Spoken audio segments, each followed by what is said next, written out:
Well, welcome everybody who's in the chat. Today we are doing a level 3 adventure, Jewels of the Carnifex, for the Pile of Shame campaign.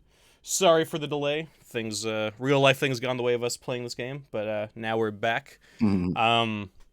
Let me switch this up.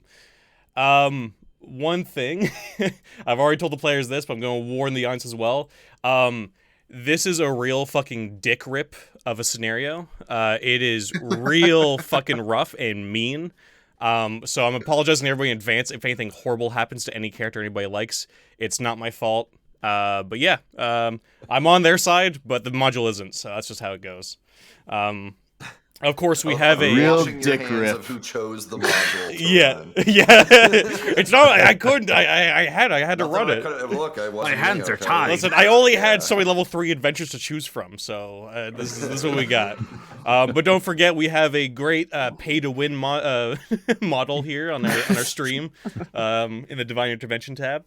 But yeah, so we'll get started here. You guys, and I will throw up a little picture here for you. You guys find yourself under the city of Third Gormaz, named after Gormaz, and being the third city he's conquered so far. This part of the city is pretty fucked up from the war that went over here. You guys are underneath this big sort of chapel that sort of stood, but it has been ruined for a lot longer than the war happened. But the rest of the area is kind of all like ghettos and slums, or just totally just flattened. And you guys are underneath that. Let me bring up the picture here. There you go. So if you guys look on that picture there, you are sort of, it actually says player start there. You guys are sort of you have found, oh wait. I'm going way ahead of myself here. You guys are just here because you guys have found a map, which I'll let you guys explain. But it's been 8 months since the last adventure. So before we get into this adventure, what have you guys been up to? And I think we'll start with you, Dan, because Pip is the one who found the map to this place. So I'll let you... Yeah, so Pip and Chisel have been kind of making their way around. They found their way to Third Gormaz, the city of Third Gormaz, and they've been hanging out there. Pip's been getting into gambling a lot, and he won a map from an individual, Magmar the Lucky. Magmar kind of called him a cheater, and they got into it, and Pip and Chisel had to deal with Magmar in the back alley. So they've taken the map now, have brought it to our friends here, and here we find ourselves. Perfect, yeah. And one thing I'll just add is that, yeah, you found out that this map leads to some sort of undertemple underneath this chapel here, but that's about as far as you can really tell from the map and what information you get on it. And now you guys are basically just in that giant sewer that's sort of leading towards it. So we're just so this map, like, what information do we have about this one? Is it a treasure map? Honestly, all you've been able to really garnish from it is that there's some sort of underground temple that's underneath this chapel that's been hidden for a long time that this leads to. There's been promises and rumors of possible treasure and danger, as there usually is. But other than that, basically you guys have found a way from the chapel that sort of led through these sort of giant sewer pipelines. Because this whole part of the city nobody's really been going around it for a while anyway. So you guys sort of gone through the chapel, found sort of a secret entrance that this map shows you, and the map basically ends at that chapel entrance, that sort of secret entrance in the chapel, and you guys have gone down it through the tunnels, and then you guys sort of find yourself underneath the city. That's basically all it really told you. Yeah. Okay, yeah, Chisel says, if it's underneath, it's for me. All right, let's find the treasure. And Pip says, it didn't say anything about treasure. Out of hand. Yeah. How about you, John? I'll put you next. What have you been up to? After we brought him back to the world at large, Fennec teamed up with Gormaz and was one of his, well, not a lieutenant, well, not a general, well, not a trusted guy he worked with. Fennec worked for Gormaz. The pay was good. He was recently fired for insubordination and has gone back to the old reliable of Cedric, who cannot keep another henchman alive long enough. to form some kind of emotional bond. And they've and in classic Cedric fashion, Cedric has strong-armed 2 peasants to assist him today. Terry Coombs and Mystic Marge. Amazing. Perfect. Anything on Cedric at all? Is he's just basically back in his employ, basically? Look, Cedric went off, followed a different treasure map, hoping that it would lead to some undead, but unfortunately it just led to some money, which he didn't really care about, because again, there were no undead guarding it. So I love the idea that there was no even mention undead. He was just like, I'm really, really hoping this time I'll get some undead out of this. He just takes a gamble whenever he thinks that, he feels it in his waters, and he's never once been right. Awesome. And you, Martin, you're next. Oh, where to start? So both Chris and Jedediah have been busy. So Chris wanted to give Chuck a good send-off, a really nice memorial. So she set about chopping down some wood to try and build some sort of wonderful shrine, a lovely structure that would, really do him proud. But unfortunately, she's got a stamina of a 7, so she got about halfway through the first log and, frankly, gave up. And she fortunately managed to find someone to help her, and she so Sharon the shaman came to her assistance, assisted with the chopping of the log, and in return she's going to show Sharon, that's too much here, the art of wizardry. That's the payoff. Perfect. Jedediah managed to meet somebody as well, so we've also got Cuthbert the Cut Purse, which is definitely not going to get any easier to say. And Jedediah met Cuthbert under a table. So Jedediah was pissed one evening and slowly started to sort of slip down underneath. And who did he find but Cuthbert underneath, who was hiding from somebody that he'd robbed a load of gold from. So that's what they've been up to. I love it. That's great. And you, Jack? Oh, man. Doyle's been doing kind of what you think he would be doing, which is offing a series of minor church and court officials at the behest of various clients. Of course, he hasn't made any substantial money because he has absolutely no ability to negotiate. But the work is fun, and that's all that really matters at the end of the day. I love the idea that something you love, you'll never work a day in your life. Well, the idea that Doyle always takes double cross, and if anybody ever says let's double cross this guy, he just fucking goes for it. It's like, oh yeah, we'll just fucking it's just back and forth. Sorry, go ahead, Jack. But yeah, no, he's just loves killing people. Ixie has spent the last 8 months back with his family and the newest clutch of eggs, in the type of social structure that lizard people live in. Which we all know about. Which we all know about. In the place they're from. Yeah. But, someone doesn't, sitting at home doesn't always pay the bills. So, he kind of wandered his way back. Obviously, news travels, and you heard about the whole Gormaz thing. It's like, oh, wow, that actually, all right, okay. He wasn't lying. Wow, actually, competent guy. Yeah. And, linked back up with everyone else, and, saw that we were going on an adventure, and fished both Cooper and Terry out of a bar near the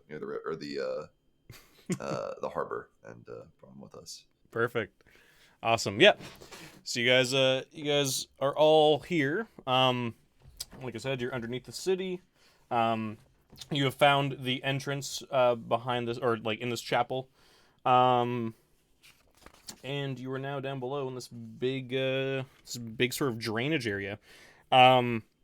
So you guys have been walking through the sort of drainage area for a little while. But the shattered passageway ends before a gaping chasm. Above, you can see where the sewers once joined. A muddy torrent cascades from the shattered pipe, spilling past you and down into unfathomable darkness below. Your goal lies across the gulf and through the torrent. A stone portal set atop a carved platform and marked the single carven skull engraved in green.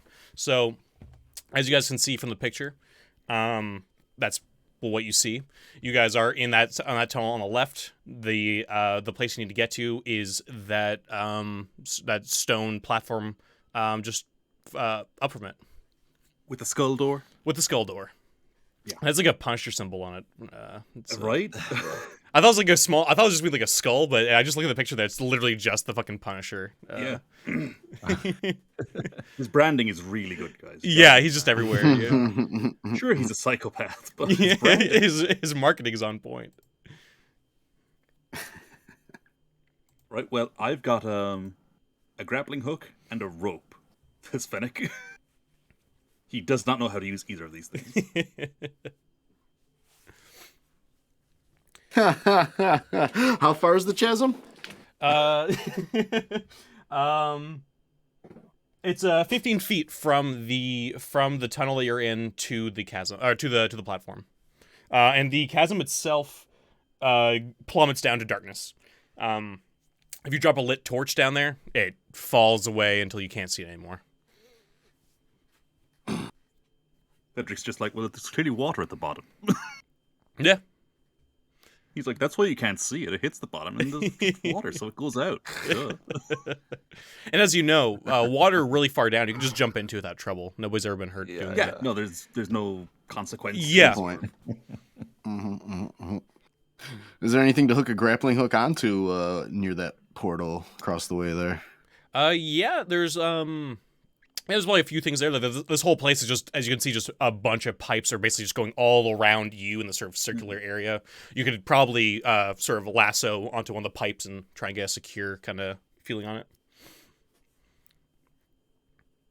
Well, go ahead. Yeah, I mean, that seems safe enough. Yep. So that is either a strength or dexterity check. Strength it is. Oh boy. Oh, Fennec. Good first roll. Yeah, boy. Yeah, no, it's so yeah, you swing it across and it just sort of like hits the pipe and just bounces off. Yeah, he reels it back in and he's just like, well, I mean, you know what I said with gourmets. We have 16 more people to try this.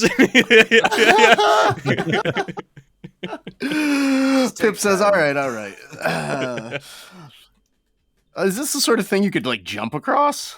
Yeah, 15. I mean, 15 feet? feet is probably about as far as people can usually, like normal people. But you guys are adventurers and stuff. I'd say you guys could probably do that. Yeah, Pip like ties off an end of a rope and like hands the other end to Chisel and says, all right, wish me luck, and just kind of runs and jumps across, tries to jump across the way. Yep. And yeah, give me Agility? Yeah, agility works. Reflex, agility? Yeah. Agility? Uh-huh. Okay. That's fine. Yeah,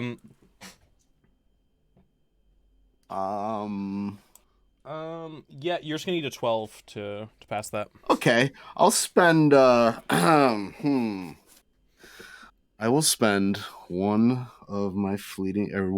spend my fleeting luck, yeah. Okay. So that's a D5 for old Pip.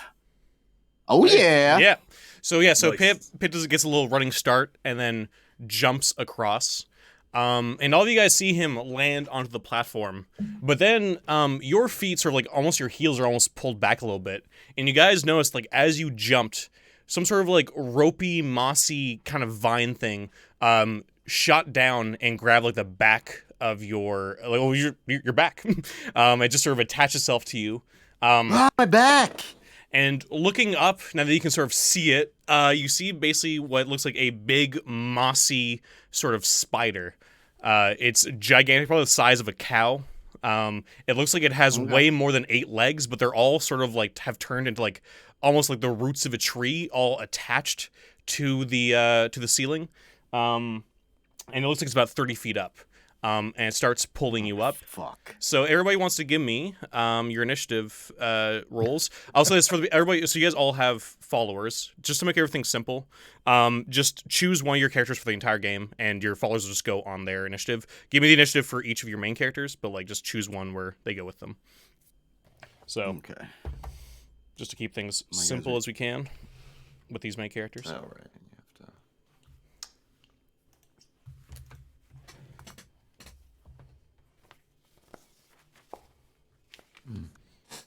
to... Oh, Fennec. Oh no. Oh, Cedric, no. Ooh. Huh. Oh, did I say reflex saves? I'm gonna say initiative. I just noticed. No, I just was like, because initiative doesn't really track Oh. if you Right. don't have tokens. Oh, look at that. All right, Jack, you get fleeting luck. Nice. Okay. So, we'll just start with John. Want to give me your initiatives? Both my characters rolled 2s, so that is a 2 and a 4 for respectively. Okay. So that is a 4 for Cedric? 4 for Cedric, 2 for Fennec. Perfect. And 2 for the Fennec. followers go with Cedric, because Yeah, sorry, he's that's the what I one who assumed. hired them. Yeah. Okay, Dan? Yeah, Pip and the followers got a 7, Okay. Oh boy. and Chisel got an 11. Chisel gun 11. Alright. Jack? Doyle got a 22, and Ixie and the followers are on a 12. Okay. Nice. And Martin? So Chris rolled a 17, and Jed and the Hirelings got 6. 17 and Jed. Okay. Awesome, yeah. And just keep track, just for you guys, because I'm not going to keep track of what goes with followers. Just stay consistent with it if you can. But yeah, Doyle, you are first. Doyle's gonna pull out one of his many daggers and huck it up at the thing. Okay. Sounds good to give you, give me your... Simplest possible thing. Yeah.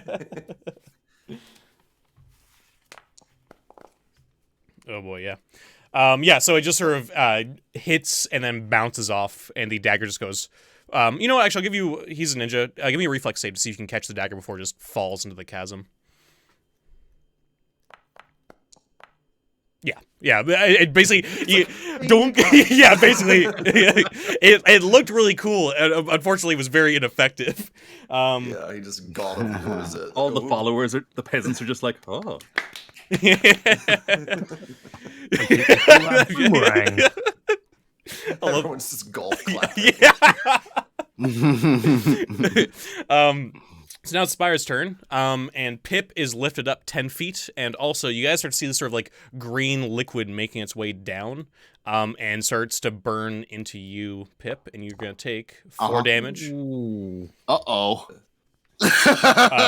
And you're now up 10 feet. You're 20 feet away from the spider. So I see what you meant about this particular scenario being like comparatively Pip only much has- crueler than the Guys, others. this is the really good part. It gets way worse. Oh, God. Pip only has 9 hit points maximum, so he now has 5. Oh my god. Good start. Good start. Yeah. All right, Chris, you're next. So Chris looks around and goes, "Oh no, this is terrible. We should end this quickly. I learned this spell. I was trying to make something grow, and then I sneezed, and all of a sudden this great ball of fire occurred. And she's gonna scorching ray. Yeah, just scorching ray. I can add fleeting luck on afterwards if I need to, can't I? Yes, yeah. You need to cool. spell burn now, but if you want to add luck, you can do that Yeah. afterwards. Oh, also, this early tunnel's like for 10 feet across, so I bet you guys are just like shuffling back and forth to do your thing. Like you're all like, Doyle's Oh, like yeah, pulled totally. backwards. And that's what the initiative order is. It's Yeah. just us pulling each other back. Yeah. Shuffling. Oh, my Oh, boy. goodness. Are you going? What Scorching Ray is a level 2 spell, so I think the pass for that. Oh no, it's 12 is failure, but spell is not lost. So if you want to burn your fleeting luck to get that, but you also burn it up to 14 to get the first actual attack. Yeah. With it. I would I- give up a fleeting luck for that. That's my last Yeah. one. Okay. I mean, Okay. I have 3 from that one, so you can take one of mine as well. Cool. Okay. right. So I Martin? think I've actually got a +1 because I haven't added my owl Right. +1 on. Right. So I'm on 11. I'll burn 2. That makes it 13. So we got 1 from Dan. 14. Yeah, and Just- Jack gave you one which makes it 15, but the next one is 16. Just don't burn all your fleeting luck. Yeah, just Yeah. you can keep one there, Martin, then you'll You sure? Cool. Thank you. But yeah, so one target takes 1d6 plus caster level damage. Additionally, must make a reflex save versus spell or check or catch fire. Each round thereafter, it suffers an additional 1d6 damage until it succeeds on a DC 15 reflex save. Okay, cool. Yep. So just giving your damage is 1d6 plus 3. Nice, 6 damage. Okay, yeah. Nice. So it lets out like this sort of chittering sound. But it doesn't even sound like what you think a giant spire should sound like. It sounds almost like barky. Like bark of a tree, not like woof woof. I was like, that sounds like a dog. That's what Nice, okay. Ixie. Wait, it has to make a save or it catches on fire? Oh, is that? Oh, right, yeah. Reflex save versus spell. Okay. I think this thing has a terrible reflex. That's rooted into the ground. Yeah, I'm shocked. There you go. Oh, that's just not as bad as I thought it'd be. Okay, yeah, no, so you hit it, and like all starts to catch on fire. It looks like a lot of it's made of wood anyway. And yeah, a really foul smoke is coming off of it now. Okay, now it's Ixie's turn. Okay. Yeah, Ixie's just gonna pull out a short bow. This is only thing you can really do here. 16. I believe.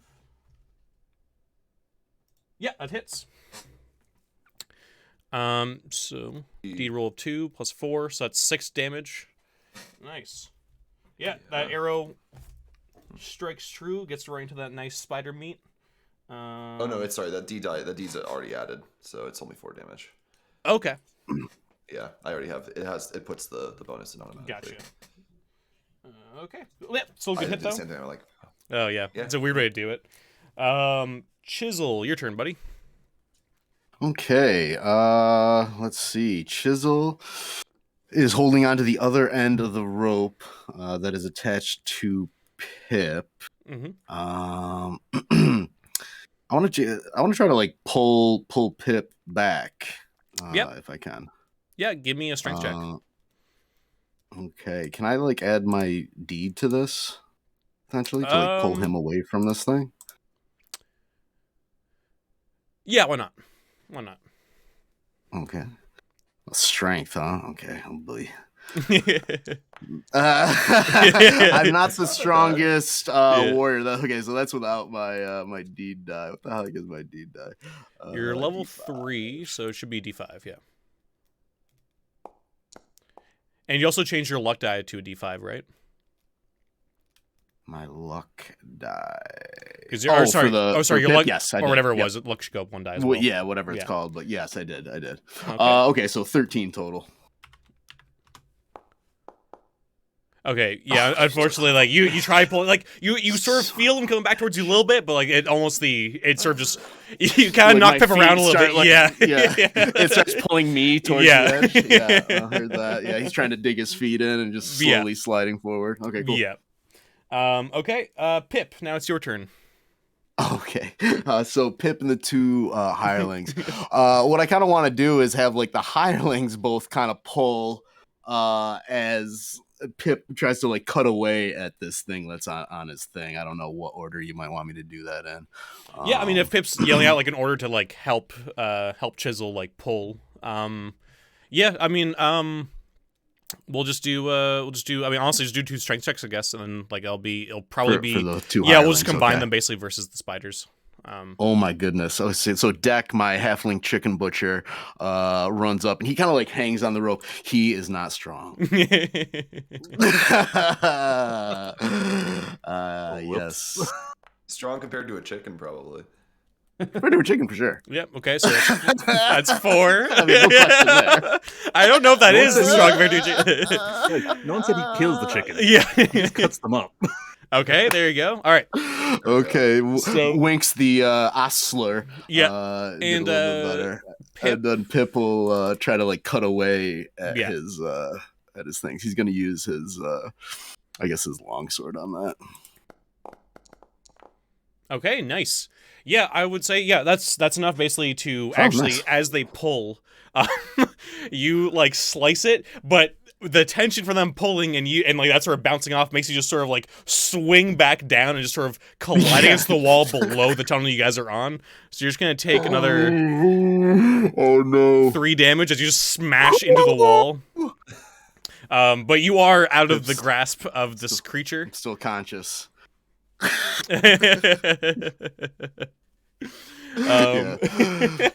Easy, Pip says, like he hits the wall. Maybe Pip should just leave after we kill this thing. Yeah, I'm gonna go, guys. Here's the map. On the bright side, you can use once per combat, you can heal up. So if it comes back around to you and you guys haven't killed it yet, you can sort of spend a luck and try and heal up a little bit. I seem to remember a conversation earlier on, Dan, where you said, "No, I don't want any hirelings; they won't be any good." Yeah. Oh my god, they just saved my ass. Jedediah, you are up next. So, Jedediah is what's Jedediah gonna do?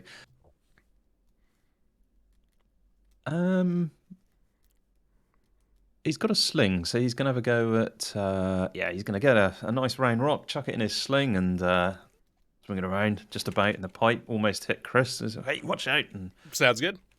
yeah, so there we go. And perfect. Yes. 19. Nice. Yep. Yes. You ding it. More of it sort of, you hear more of like this, like the wood kind of breaking. Okay. It's of course shooting a tree. Yeah, it's like a big sort of mossy, gross thing. Yeah. And then it's Cedric's turn. Okie dokie. So Cedric himself will use his crossbow. Okay.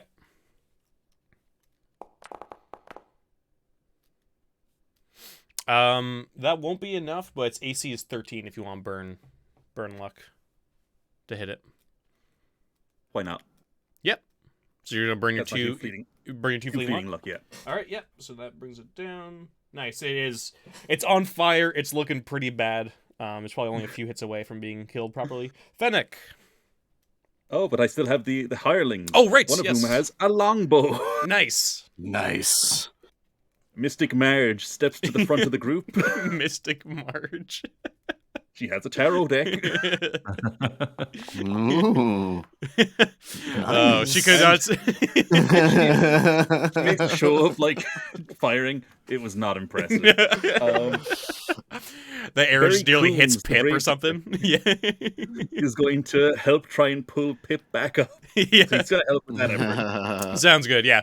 Yeah. You grab the rope. You start helping the others. Is just. I see everybody's just trying to sort of bring him up there. So he's basically. Fennec is doing the same. Yeah.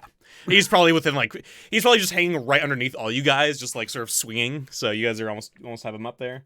Okay, and Fennec's turn. You said was Fennec doing that? Or Yeah, Fennec does the same. He also tries to pull up Pip. Cool. Yeah. So you guys are able to pull up Pip and just sort of like move yourself to the back of the tunnel a little bit. Yeah. We're anchoring Chisel. Yeah. Yeah. And Pip says, "This is going to be the shortest adventure yet."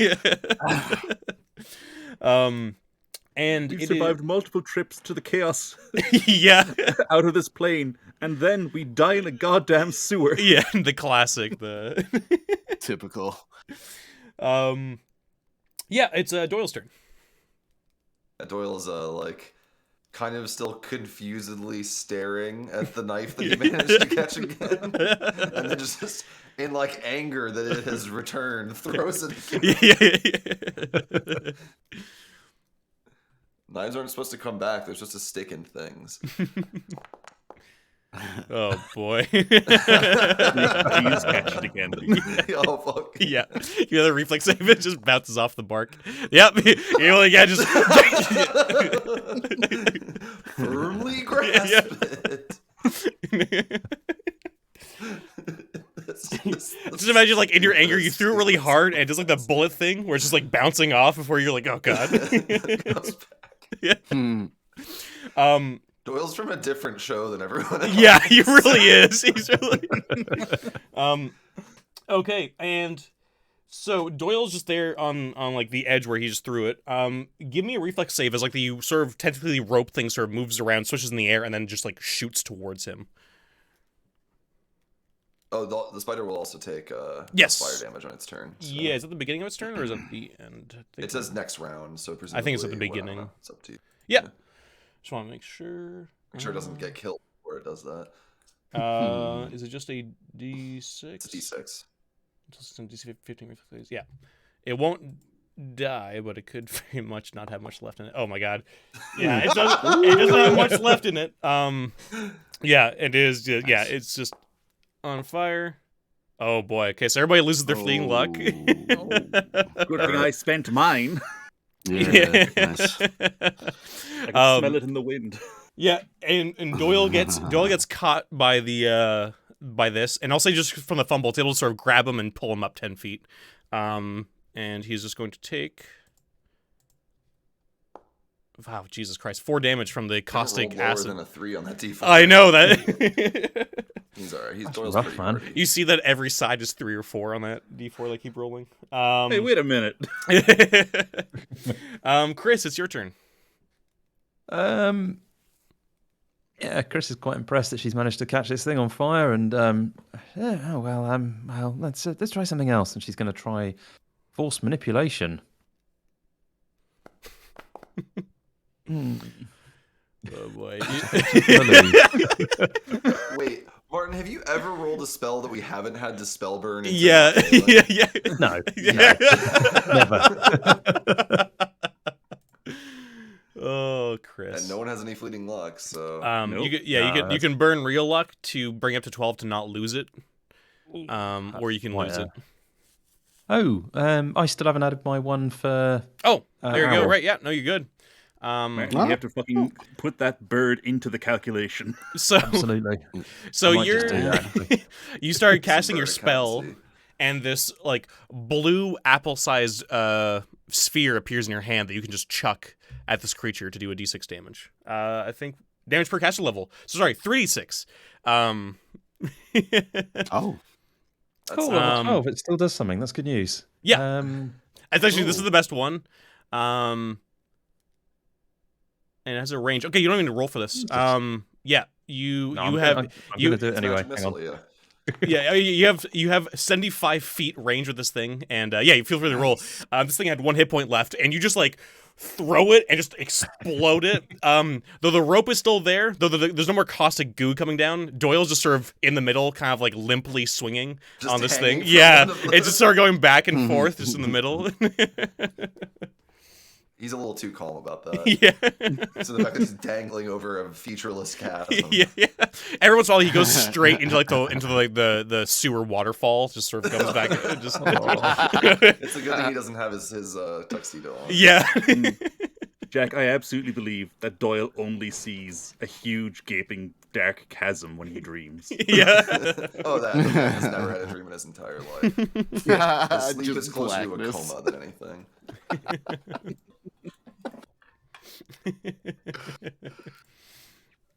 Whew. All right. I'll just say you guys are able to sort of rope easily between like the 18 of you. You guys are easily able to rope up the different either pipes or whatever else and get yourselves across to the other side.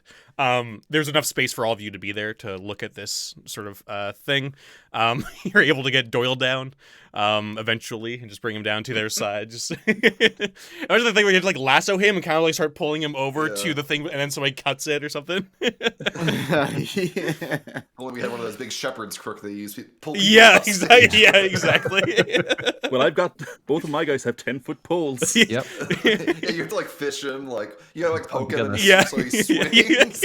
Doyle, grab the pole, and he just kind of vacantly "Oh, no." stares into the void. He's still like holding the knife and just, Yeah. like, confused. Oh, it's funny. So, refresh my memory on how healing works outside of combat. Is there healing outside of combat? There is. So outside combat, it takes 1d3 in turns, so it's up to 30 minutes possibly. And you spend luck, either fleeting or otherwise.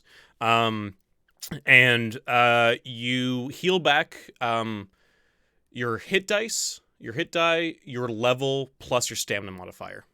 And if you have booze, then depending on how good the booze is, you add extra hit dice. So like regular wine, for example, or like regular beer would add like an extra class hit die. Really good stuff can add extra. So like beer and stuff wasn't on the foundry like equipment. That's fine. I'm not going to be a dick here. Between the 18 of you during a medieval type era, you guys are probably drunk more than you're sober. Let's be honest. There's probably lots of on that.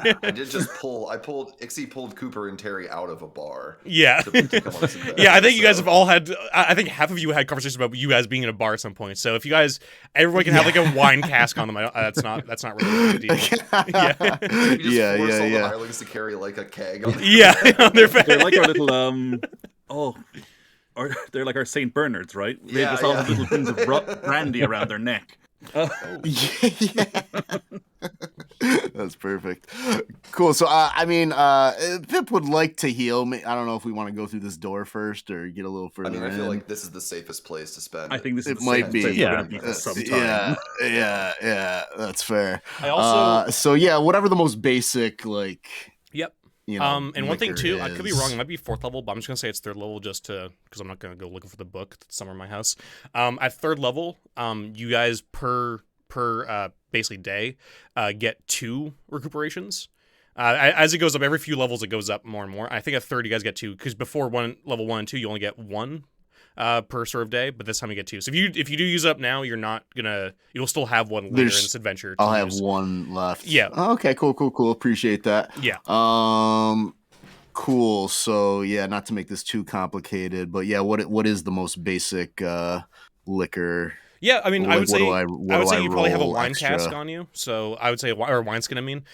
So I would say just roll 2 hit dice plus your level plus your stamina. Like, so your Pip is a D6, I'm a I believe. D6. Yeah, so I'll roll 2d6 plus 3. Yeah. I don't have any stamina. If any of you guys think you would have bought better booze, especially if you guys had known the mechanics beforehand, like, it's absolutely okay if you guys want to say you have, like, 3 nice. good things of wine or something. If you guys want to say that, I'm like, nice. Cool.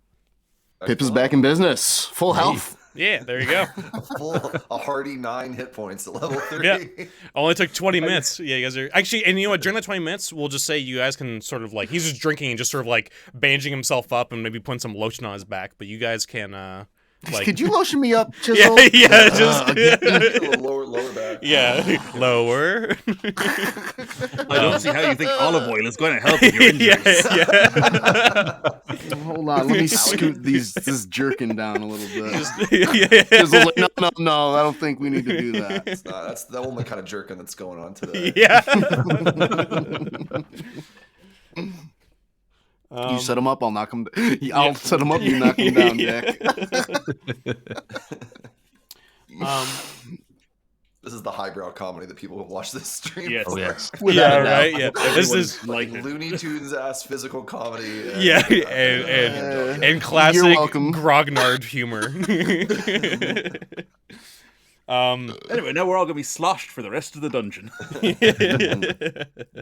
With that said, I'm not gonna be a dick here. That was just Dan's recuperation. You guys still have like yours, just keep track of that, because that's not a huge deal. You usually want to take them together, just so it's you guys aren't wasting them, I guess. But Maximize heard that. But- minimize the amount of time spent. But I'm not. Don't worry about it. Anyway, so I will say, just look at for all the characters, just look at what their professions are, because I'll say wizards, thieves, and sages, and also anybody who would possibly read runes or anything that you could make an argument for. I'd even say, yeah, like any of those sort of things. I will say I will allow. As you guys are looking at this door, it looks like it's circumscribed with hundreds of tiny runes, and it looks like it's just carved into the portal with lead. Like every rune's made of lead.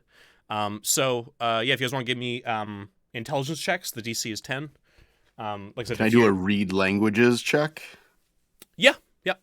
I'll allow that. Yeah, that works. Okay. So Pip got it there. So nobody else really needs to roll. Honestly, you can if you want to, but 1 was enough. I know what it says. Yeah. Pip is kind of getting cocky now. So not trying. Did you see how I distracted that spider tree? with my supple body. I try to just, like, as you say, like a big part of it just sort of like falls off, a big smoking, just like. Pip is extremely Yeah. startled by that. Yeah. Jedediah walks over and whispers in Pip's ear, "That's what the irons are for. You put them on the rope first. You don't do it yourself." He nods kind of slyly, like okay, yeah. Takes a picture of Chuck and sort of just puts his finger on it, just rubbing it.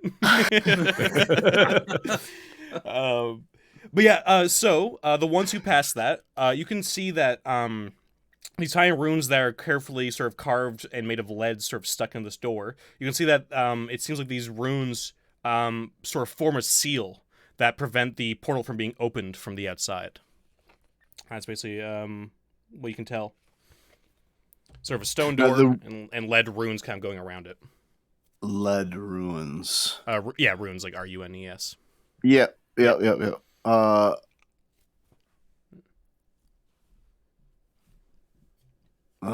Looks like maybe if we exit only. Yeah. Look like maybe if we break these runes up, maybe the spell on this door will be broken. And Got a question. Does magic in DC work the same as D&D in as much as you can cast a spell in reverse, or is that not a thing? Yes, you can cast spells in reverse. I mean, obviously some spells don't really have a reverse, but something like mending, you can cast tear. I think there's a penalty to it. I can't remember what it is necessarily, but it might just be a lower die. But Chris has got ward portal, so I was thinking maybe the reverse of that would unward portal. Yeah, Unward I think that's a fun idea. Portal dewarder. Yeah, nice. A lot of people have been using that lately. Yeah, portal dewarder. Yeah, I think I can't remember what the rules exactly, so we're just gonna say roll me the reverse that with a D16 instead of a D20. A D16, okay, so that'll be. There's a little. You can actually click on D16 now. The great new improvement to this game. Oh yeah, yeah. No, I'm gonna. 17. Nice. Okay. Do you want to just click on the ward portal spell there, just so I can just click on it real quick? Do you want to just cast it? I'm just gonna. Yep. What do I click on? More dice. Oh yeah. Okay, perfect. Perfect. Ward portal. Okay. Yeah. So at 17, we're gonna say it's the opposite.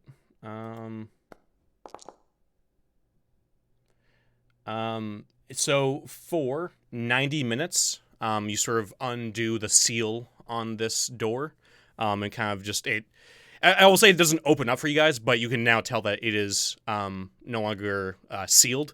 I will say if you want to make that 9 hours instead of 90 minutes, 90 hours, not 9 minutes, or 90 minutes. If you burn one luck, bring up to an 18, you can do that. Well, we'll leave it. We can always cast it again if we need it. Yep. Well, 90 minutes isn't very long. It's an hour and a half. I mean, wait, but the board says just that, like, essentially is exit only, right? Is what it says. Like, you can't enter from here. You can only leave from here.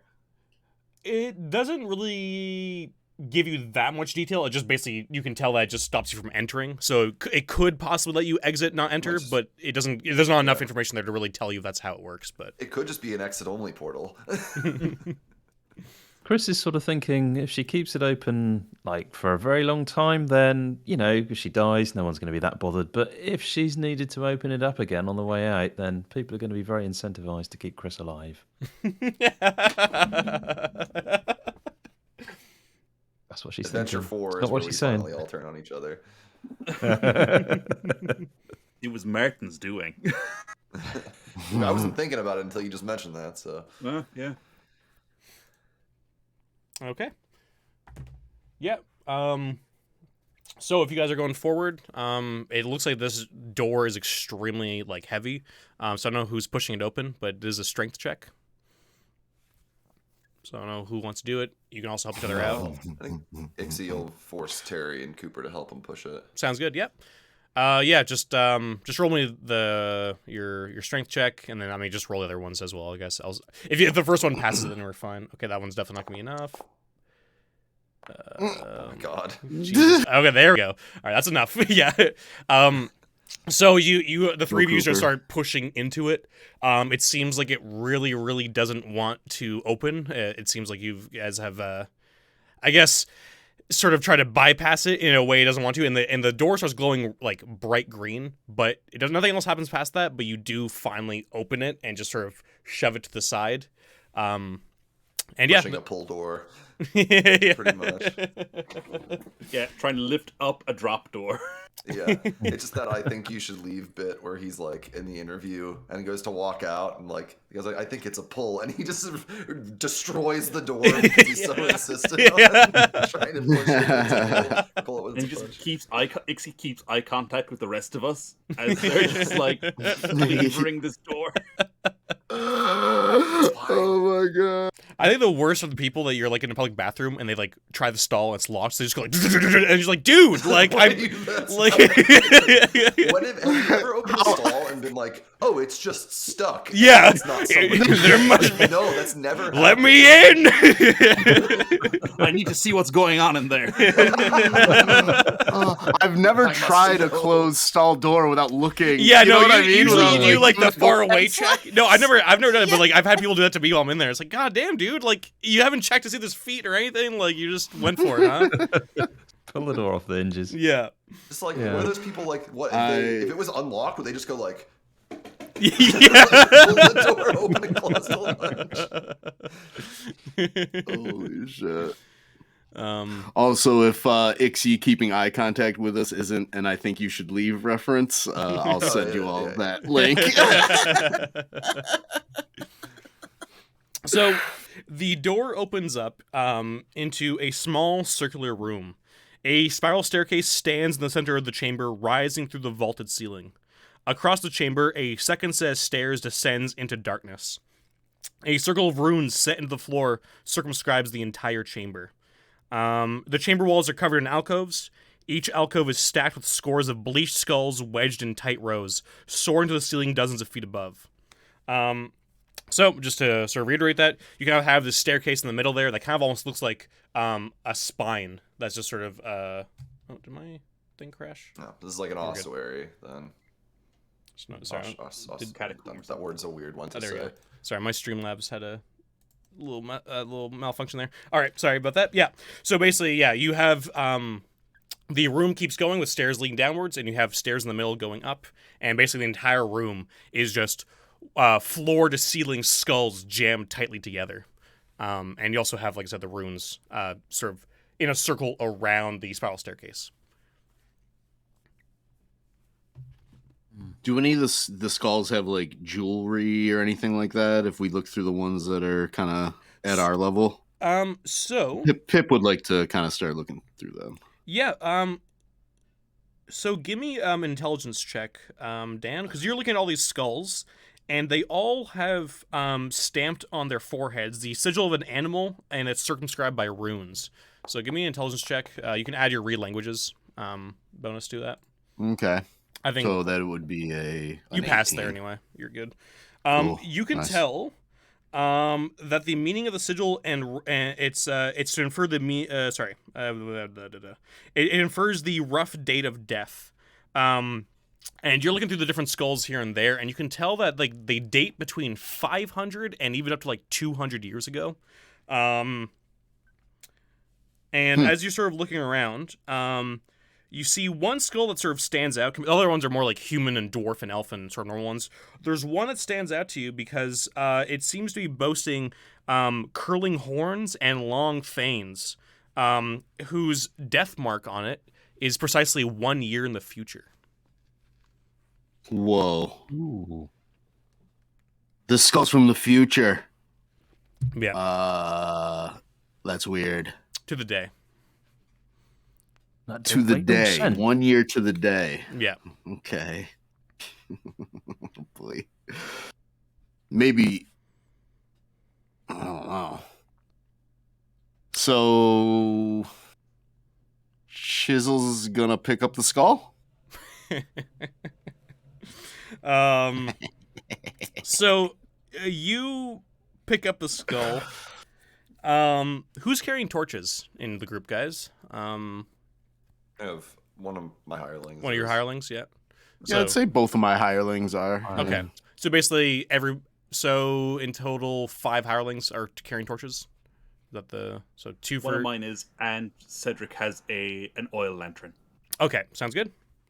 So, yeah, so you pick up the skull, and you start hearing what sounds like a massive grinding noise, and you start to see that everything starts, like, shaking all around the room. It sounds like teeth chattering, and you have sort of dislodged the skull, and you can tell that these are all sort of in a very precarious, tight position, and they start all collapsing around you into this. And you're seeing they're way up there. So there's loads of basically this sea of skulls just descending upon you and start sweeping you down the stairs into the next area. Nice. So you guys are all con this. Give me. Okay, sorry. First. Everybody, and this might kill some of the hirelings here, is going to take God. You're welcome. 3 damage. Nice What one, were Dan. you gonna Oh do my with god, it? all my hirelings are dead. Okay, so Dan, your Killed hirelings Barry are dead. Coombs, you bastard. Yes. Okay. Yes.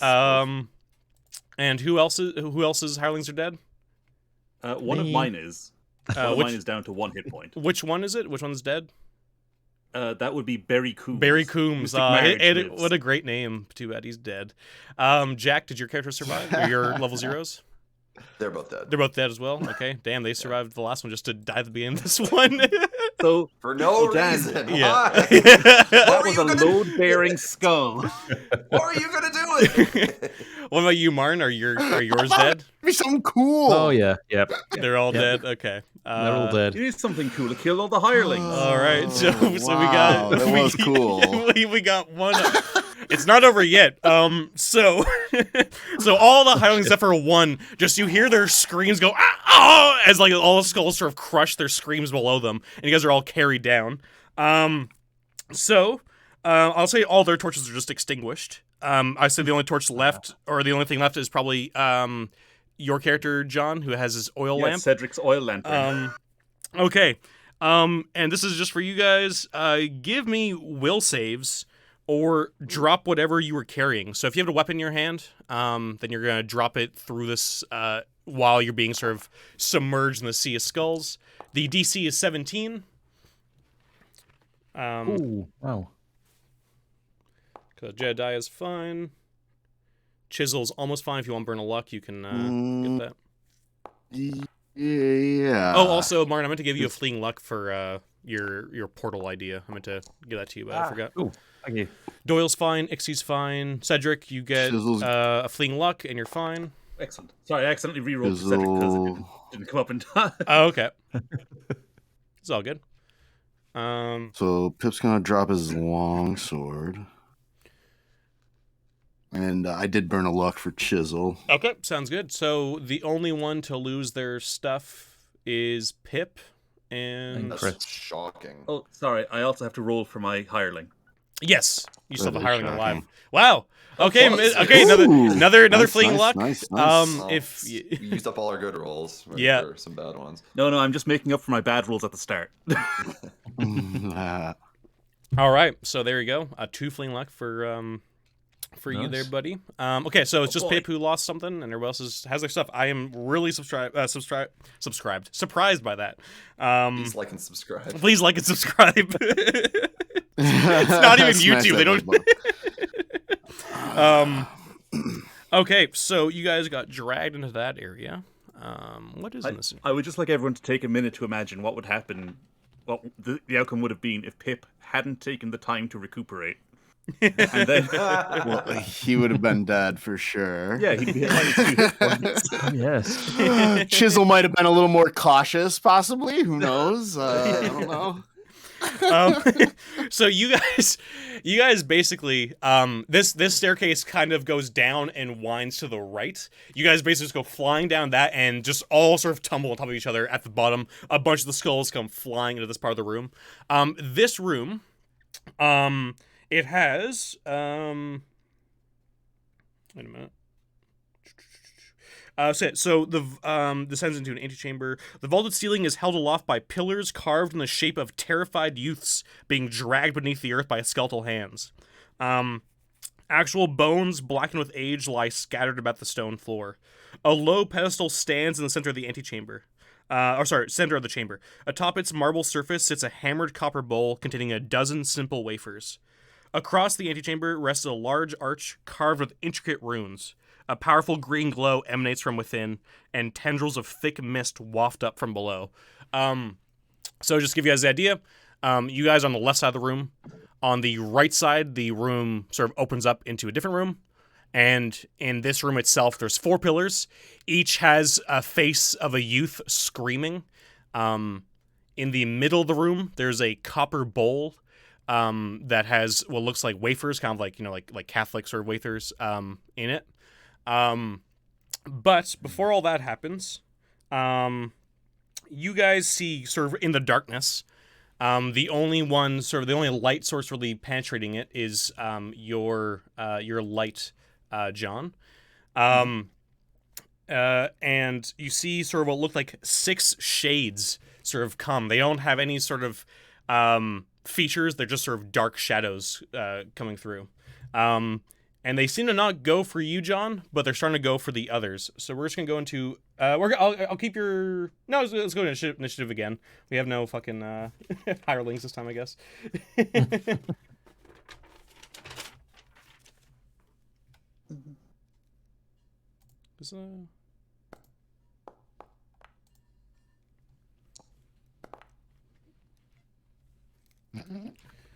Some great rolls again. Wait, did you say we were re-rolling initiative? Yeah, just for your characters there. Cool.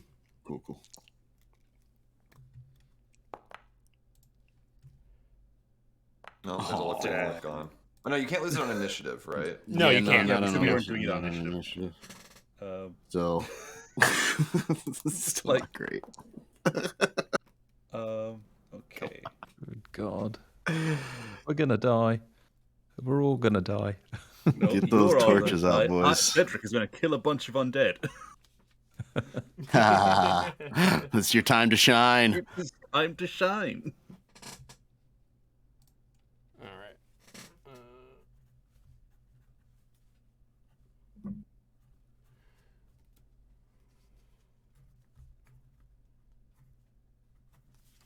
All right. So, Jack, what's your initiative? 3 for Ixie and 16 for Doyle. Okay.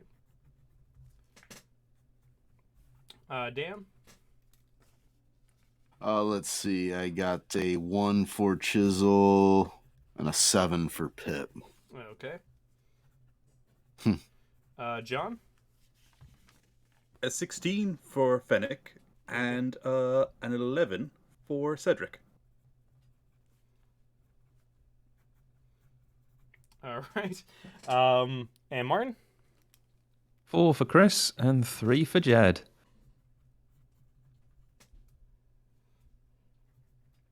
All right. So first, to the shades going first. We'll say, and the one who has a light source is Cedric, correct? You said, John? Okay. All right, we'll say one's gonna go for was it Chisel that pulled out the skull? Oh, yeah. Okay, yeah. So one's gonna go for Chisel. Uh-huh.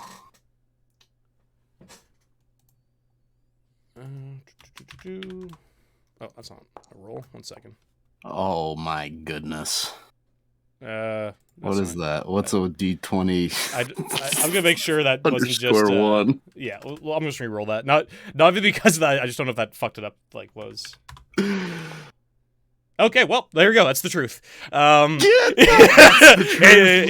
dice have spoken, even though I fucked up the way it's supposed to go. It's making sure. That is fair. Can't argue that. All right, so you. Oh my god, you might die here. So you guys see the shade just fly across the room and grab you by the neck, and you feel just the cold touch of death on you. And you are going to have. Okay, you might be okay. 2 strength Okay. sucked from you. Uh-huh. No, you're good. You're good. I was gonna say if he rolled an Oh, 8, these that are is just like these yeah. are just like shadows in D&D. Yes, exactly. I had a feeling. These are terrifying. Yeah, this is not great. And the other one, will go for. Let's see here. Oh wait, that was Go for Jedediah. Eek.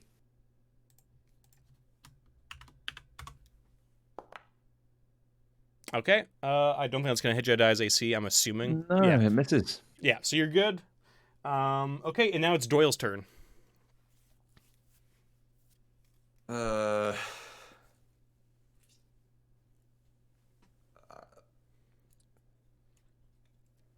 don't even know what to do. Like, it's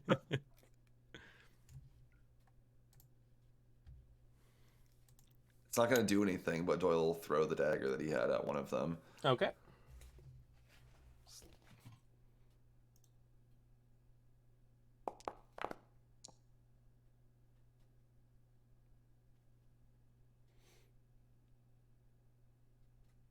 Hmm.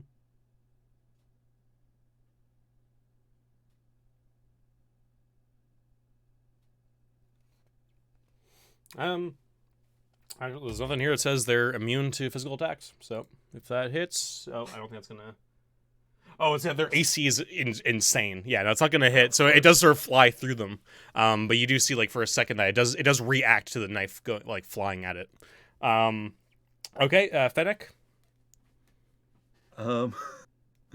Fennec is going to light a torch. Okay, sounds good. Yeah, Fennec lights a torch, and I think to everybody that they can see, one's flying towards Fennec, and then just sort of stops, like as he just has a light right like near him. Like it gets really close. Like it's not like it's within the light, as you can really see like the whole shadow of it, but it doesn't actually come and like grab you or anything like that. It sort of just backs away. Okay, Cedric. Cedric would like to make an int check. Yep. About the so it's DC 10 minus hunter level plus half of the enemy's hit dice for the DC. Okay. And basically to figure out their resistances and to be able to add his hunter level to attacks and damage against them. Yep, sounds good. Okay. Come on, Cedric. Oh, another fleeting light. Nice. Yeah. This doesn't normally happen. What? I know you are. This has been a lot of crits in one go. So Fire. these shades are very odd. They seem like some sort of weird. Even from the shadows you dealt with, these ones seem almost a little bit more corporeal than other ones you probably have dealt with. It seems like normal weapons do hurt them, but what you can tell is that the light, if you can get enough light in this room, it probably is actually going to honestly banish them. It seems like they can't even get close to the light, really. Even when like the light comes up, like the torch, it gets close and then just sort of backs away. And so you can tell that its real big vulnerabilities are light, fire, light sources in general. So Yeah. So Cedric will shout out, "Light, light, damn it!" which causes Marge to take out a torch and light it up. perfect. Okay, Pip. Yeah, Pip's hearing that is going to pull out his lantern and light that up. Okay, yeah. Again, sort of you lay it up and they sort of stay away from you guys and seem to be trying to go through, even through the light, are trying to go for ones that don't have the lights directly on them. Okay, and that's 2 of them. Who hasn't lit up yet? Uh-oh. I think Chisel. Chisel hasn't. Let's see. Oh, Chris. Ixie hasn't. Let's go for Ixie. Ixie's fun, right? That's fun. Isn't that fun, Jack? Yeah. God. Jesus fucking Christ, Oh, dude. shit. So What? Ixie's gonna have 2 strength drain from him. Is stat drain and DCC temporary or permanent? I It don't remember. depends. I think this is permanent though. I'm just gonna make sure, but I'm fairly That sure. fucking sucks. Yeah, Man. it depends on the creature. I love that my fighter has potentially 6 strength going Yeah. forward. I'm gonna check because the fucking way they have this, there's giant blocks of text, so I'll find out after the fight. But Yeah. Well, But- there goes my modifier. yeah. Yeah. Okay, and the other one. Let's see. Let's go for Jedi again. You're not. You don't have a light on right yet. So, No. other one joins the other one. Nope, not even close. Nice. Okay. Chrysanthemum. Yep. Chris shouts over to Jedediah. Throw me one of those torches. Jedediah's got like 10 of them in his Yeah. backpack. Perfect. Sounds good. Yeah. I mean, you're probably close enough to Jedi if you want to like pull one out and just light it. Yeah. Buying Jedi a little bit of time. Sort of have them back off a little bit. Okay. Ixie, your turn, buddy. No, he does not have any torches. All the torches were with the hirelings who were buried in the bones somewhere. If you want to give me a luck check, if you want to try and search for one, because there's bones all around you and bodies. If you do want to search. I mean, if Jedediah has like 10, kind of like give me one of those. One. Yeah. You can run up to Jedi and like grab one. Yeah. So yeah, Ixie immediately grabs one and just lights it up as well. Okay. And then Jedediah. Jedediah will light a torch. Okay. Yep. So 3 of you have torches, and that's the other 2. I think. Is it only Chisel who doesn't have a light yet? Doyle doesn't either. Doyle Yes. doesn't? Okay, so one's going to go for Doyle, one's going to go for Chisel. Oh, can I say, sorry to be a pain in the arse, I'm going to say that Jedediah, seeing that nobody else has got, or some of the others haven't got torches, is probably going to take like 4 out and light them wholesale and just start throwing them out. Yep. Also, you're able to light one and throw one to either Doyle or Chisel in this turn. I'm going to roll a 1d6, 1 to 3's Doyle, 4 to 6 is just Chisel. There we go. choose Martin. No. So, Chisel, sorry. So Chisel gets it. Okay, so And me. the torch falls on the ground in front of him. He scrambles for it. all right. So both of these are going to go for Doyle then, since he's the last one. Oh, I think that's going to fail though, because I think Doyle Nope. has higher AC, right?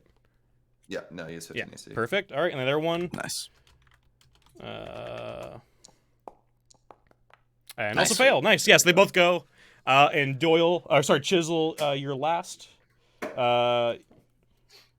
And I mean, if you want, like, you can give a light to Doyle. Like, it's not hard to grab another torch and just throw it to him. Yeah, I have one on me, so I'll kind of light it off the other one. Yeah, and toss and one over to Doyle. just toss it over. Yeah. Okay. Now we're By not the going. time you roll below a 19, Jesus. I know, right? This has been really, really unfair. So you guys have your lights up, and we're not gonna do any combat anymore because they can't come near you. And you guys are easily able to sort of just go around the room real quick and basically just bash them away, just sort of swinging them around, and just sort of make sure that there's light everywhere that the shadows can't really creep back in through. And I'm just going to check real quick to see if this is permanent.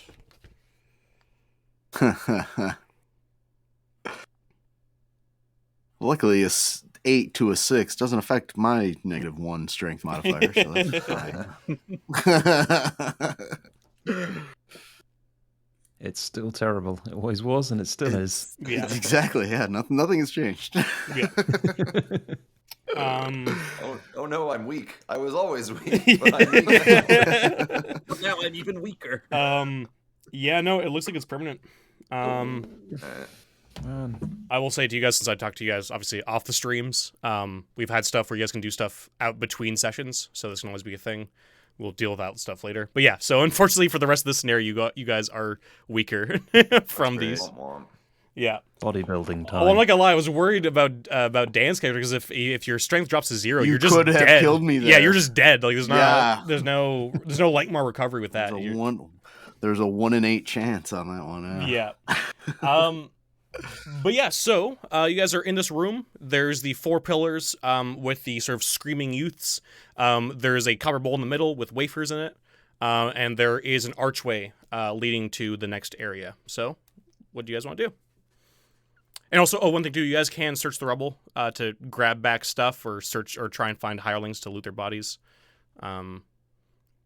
Chris will probably have a good look at the runes and see if she can work out what on earth they say. Okay. Ixie's gonna dig through for stuff and get Doyle to help him. Yeah, just give me a luck check for anybody who's searching. And if you get under it, you you can find a body or your weapon back. Okay. So that's under Oh, wait, Ixie's luck. Is that good? It looks green, so yeah, I think it's so. Yeah, no, Ixie, it is. Ixie Ixie's passed. 14, Yeah. so. So yeah, Ixie finds the body of one of his hirelings, just drags it out. Okay. I can't see the sheets, so I don't remember what he had. Oh shit! Sorry, I deleted them. I should have kept that. Oh, no. Yeah. I don't remember any. I had a smattering of stuff off. Of Yeah, you the- bought gear for them. I would just the say, just table. throw whatever gear you think you might have had for them, torches, rope, whatever. You can just do that. Sorry, I totally forgot that you could probably still find their bodies after. That's all right. So.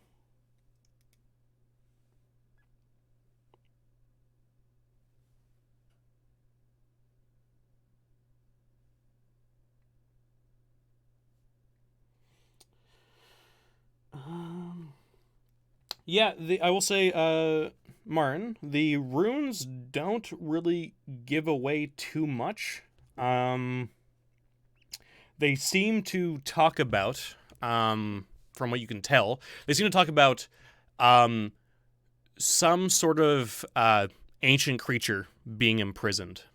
But you can't really make out, a lot of it's really old or broken off that you can't really make out the entire story from this archway, but it does say sort of that there's something that's been imprisoned.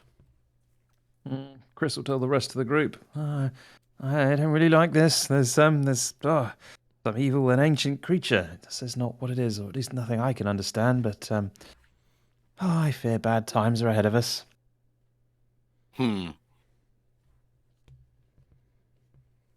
Anything about ancient treasures? No, I'm wondering why the hell we came down here. I mean, nothing but Good bad luck. question. Also, Now, is this ancient creature through the doorway? Because maybe we should go back up. You just look over and you see this giant bear just like 5 feet away from Chris, and she's like reading the. Oh, I don't know. So as Chris was doing that, what did everybody else said they were doing? Because we had Jack was searching. Martin, you were reading the thing. Was anybody else doing anything else in the room? Or were you guys also searching? Or Fennec was searching for a body. yeah, if you pass his luck check, then you found it. Yeah, I'm gonna Chisel's gonna take a. I'm sorry. Go ahead. I was just gonna say he's absolutely going to take the shovel off of Barry Coombs' body. Yeah. Barry Coons. And Cedric is hunting around the room with his lantern, making sure there are no more shades. Yeah, sounds good. Yeah, he just goes around. Yeah, it seems pretty good.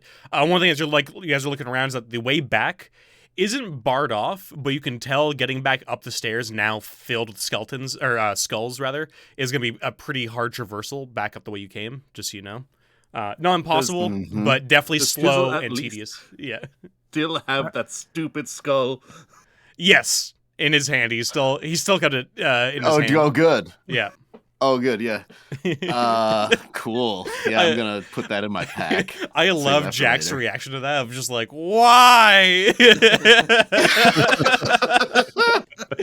Ooh, is that a thing? Let me touch it. Yeah. Yeah, that's how I play, Jack. Sorry. Yeah. So in each of these scenarios so far, there's been a room which has been stuffed full of treasure and we've missed it. So what you're telling us is the treasure room in this It's one was the one upstairs. up the stairs that we can't get to now. Yeah. I mean, you can certainly take go that back off, to it. yeah. It's just going to take you a little while to get through. Oh, that's funny. Chisel wants to take a look at these carvings. You know, he's a stone-mason, and he kind of wants to just look at these creepy tortured youths here. Sounds good. Before I get to you, Dan, once again, I'm just gonna say, John, as you're sort of hunting around the room, you notice that there's also, besides all the skulls that have kind of rolled their way in here, there's bones belonging to what looked like six men. It looks like they're intermingled. They have, sorry, let's see here. They all have what look like really old, rusted, like ring mail and chain mail. And you see around their necks, each one of them has a pendant that is, it's made of silver, and it has like a 3-headed raven on it. Can I give you an intro to know what the hell that is? Yeah. Oh, nice. So from what you can tell, your, I guess, perhaps maybe religious background's decent. Being, is this the undead hunter, or is this? Cedric's the one hunting around. So, you can tell that this is a holy symbol for the Carnifex, which, as you don't necessarily know much because it's an old one, and you kind of a lot of the information has kind of fallen to the wayside since maybe hundreds of years ago. So you've found some stuff on it, perhaps in the past, just in passing in your own studies. But you know that usually the Carnifex is depicted as a beautiful woman who, if you can remember correctly, is sort of the patron saint of executioners and torturers.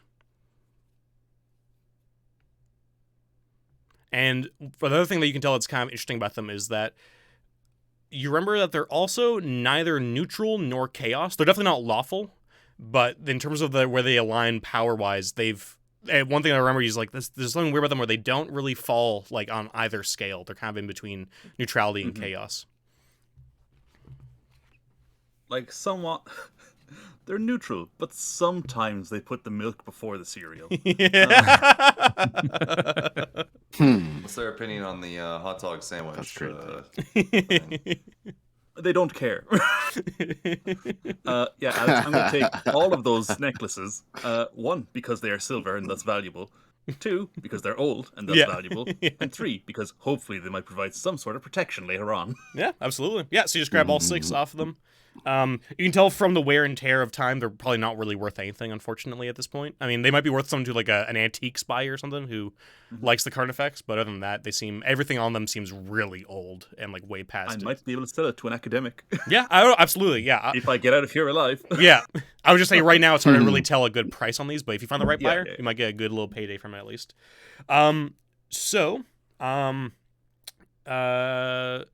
Dan, you're looking at all these screaming youths on the pedestals, or not the pedestal, sorry, on the columns. And each one of them is sort of like, you can tell their mouths are actually carved, like as in like they actually recede into the pillar a little bit, like as if their mouth is actually like almost like 3D. The rest of their body is just like basically like a fresco on it. And looking at the wafers, you can see that it looks like they were like freshly baked like that day. Like there's still like a little warmth to them. They don't look old at all. Everything else in this entire room is totally old and hundreds and centuries of years old, but these wafers feel like they were baked today. So wait, where are the wafers? I'm sorry. They're on a little pedestal in the middle of the in front. Yeah, sort of like in the middle of the 4 columns. Yeah. And there's 6 wafers. Or is there like a pile of them? I think you said there were 12. Was there? Yeah. Let me just see here. Yeah, dozen. Yeah, there's 12. Good catch, Jack. Right on. It looks like something goes in the mouths of these statues. Can I take a closer look, like inside the mouths? I don't know if I have to climb up these things. Or... No, they're probably just around your like head height or so. You can just look inside it. It looks like if you have your torch up there, it looks like it's just stone. Like it has they have a tongue and teeth and everything. Like they've all been carved beautifully into the stone. Now it's very creepy imagery, but it's masterwork done here, and it just sort of recedes to like the back of the throat, and then that sort of like ends. Like it's only like 2 inches in or so. Well, does anyone think we should put one of these wafers in the mouths of these things? Is there any other obvious way out of this room? Oh yeah, there's a way like on the opposite end that you guys came in from. There's that archway that had the runes that Marn was reading, and like beyond that, there's another room that you can see. So there is another way out of here. I got an idea. Why don't we all stand over there in that archway, or just the other side, and then you can pop one in there, and if it all goes horribly wrong, then, well, I mean, we can just sort of move, really. Yeah, and one thing I'll say too, just because it makes sense you would see this, on the other side of the archway is another room, probably about half the size of this one, and there's 3 doors leading out of it, and they're all like the 3 doors are right next to each other. But yeah, we'll get to that if you guys actually go in that room. But it does look like it continues on. So your plan, Martin, you want to just leave the room and wait before anybody does anything with these mouths? Was that what you're saying? That was the general idea. And with the 10th pole, just sort of making sure there's no, I don't know, nothing in front of the archway. Yeah, you sort of check around. There's no tripwires. There's no portal that's sort of stopping you from going in. You just walk across, and you're on the other room with the 3 doors. Yeah, Ixie and Doyle probably don't want to be in the same room while somebody's poking around at things after the Yeah, ossuary after room. both. Alex, I'm real sorry if you said this. I missed it. Is there an immediately identifiable source of death on those skeletons? I didn't mention that. But it looks like, from what you can tell, they died in battle. It looks like there's like holes in their armor from what looks like probably maybe arrows, or even looks like a few bashed in fractured bones from like maces. Particularly one really big one where one of them their chest is caved in by what looks like the marks of a big morning star. But yeah, all of them look like they died in battle here. Okay. Well, Cedric will he'll just put a little cloth over them or something, and he's just like, well, sorry I can't do more, but I've been here this long. He just toddles off. Come along, Fennec. Madge. Yeah, so you guys move on from that. So who's going to the other room? Like Pip's gonna go into the other room. okay. So and it seems like John, yours also is. Everybody's leaving except for Chisel. Yes. Yeah. Chisel has bear the brunt of this. Okay, sounds good. Yep. Yeah. Chisel's gonna try to put one of these wafers into the mouths of one of these things. Yeah, so you put one wafer into a mouth, and the mouth closes on the wafer. Nothing else happens. No, I mean, nope, nothing else happens yet. Are the statues like different at all? Are they all kind of look? Are they all the same, or are they all... the depictions of what's happening all look the same? Now they do have differences. They're not carbon copies of each other, but they all are screaming youths being dragged down below. Cool. So I'll keep kind of putting wafers in mouths and seeing what happens. Yep. One at a time. And so each time you put one in, the mouth's closed. And on the 4th one, you guys came in from the west, and the others have left through the east. On the north wall, you hear the sound of grinding, and you see sort of a portal has appeared and has opened up. Oh. I did it. Yeah, give yourself a fleeing luck, actually. I did it. That was good work. That was. From what you can tell, looking along, it looks like the door opens up to stairs going upwards. Oh, it looks like there's a way back up. I was a little worried when I heard that grinding sound. What'd you guys find in there?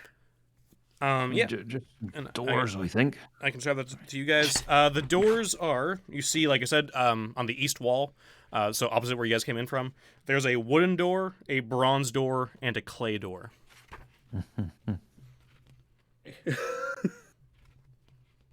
No markings on them, I guess. Sorry, this is the wordiest scenario. It's all right.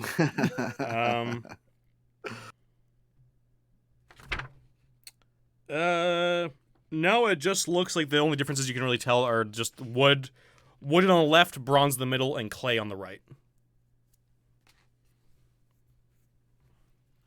Yeah, well, I have to say, I think it looks like some sort of test. I mean, if I was going to build some sort of underground dungeon under a temple, I think I'd make the doors all the same. So it sort of, looks nice. I mean, they've no idea about interior decoration, have they? I mean, bronze doesn't go with wood and clay. I mean, it's terrible. It must be here for another reason, says Chris.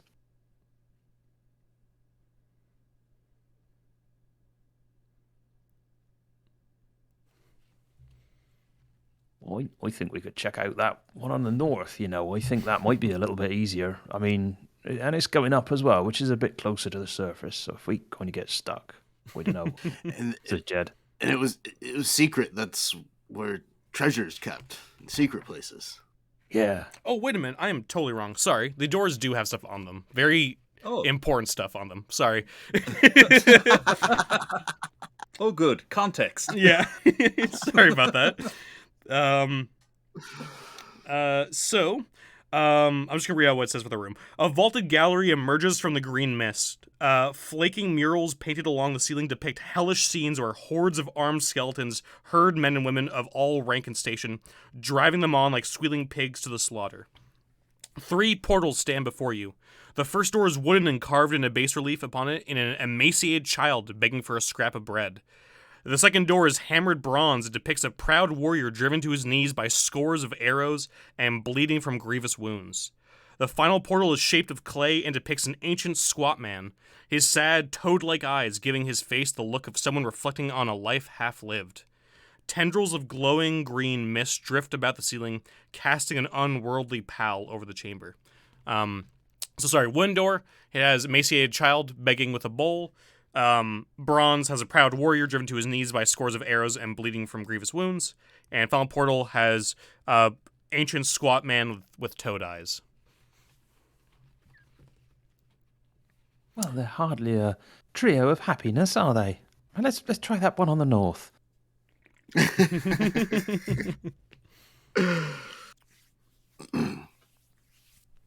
There's a certain inevitability about this trio of doors. I feel like we'll have to come back to it at some point. Yeah. Jizzle will step towards that door that opened to the north with his torch and kind of shine it up into the stairwell, see if he can see anything. Pip will wander over too and maybe check it for traps. Yeah, if you want to give me a check for traps, you can.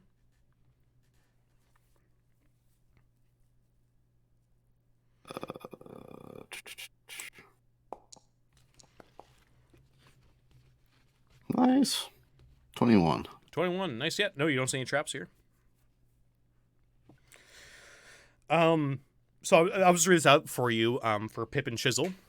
Since you guys haven't, like, fully gone up, you started, like, going up the steps just a little bit just to check things out, right? Yeah. Ascending the steps, you were almost overwhelmed by the hot stink of rot rolling from the chamber before you. Sickly yellow roots hang from cracks in the walls and ceiling, and the floor is overrun with thick patches of black moss and scabby lichen. Across the chamber, wait, you don't know that part yet.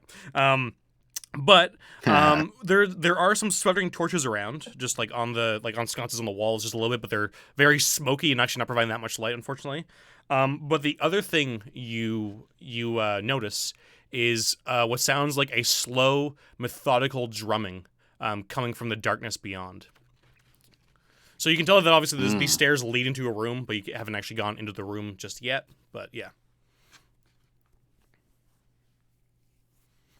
I hear drumming. It's a bit ominous. Mm-hmm. Okay. Pip's going to try to sneak up and see if he can get a look inside the room. He's going to try to sneak up the stairs. Yeah, give me a sneak silently. Mm-hmm. 12. 12, yeah. Okay. Do you want to give me also an intelligence check? Sure. Pip is not the smartest. Okay. Oh my god, the crits in this game. So give yourself a fleeing luck for that.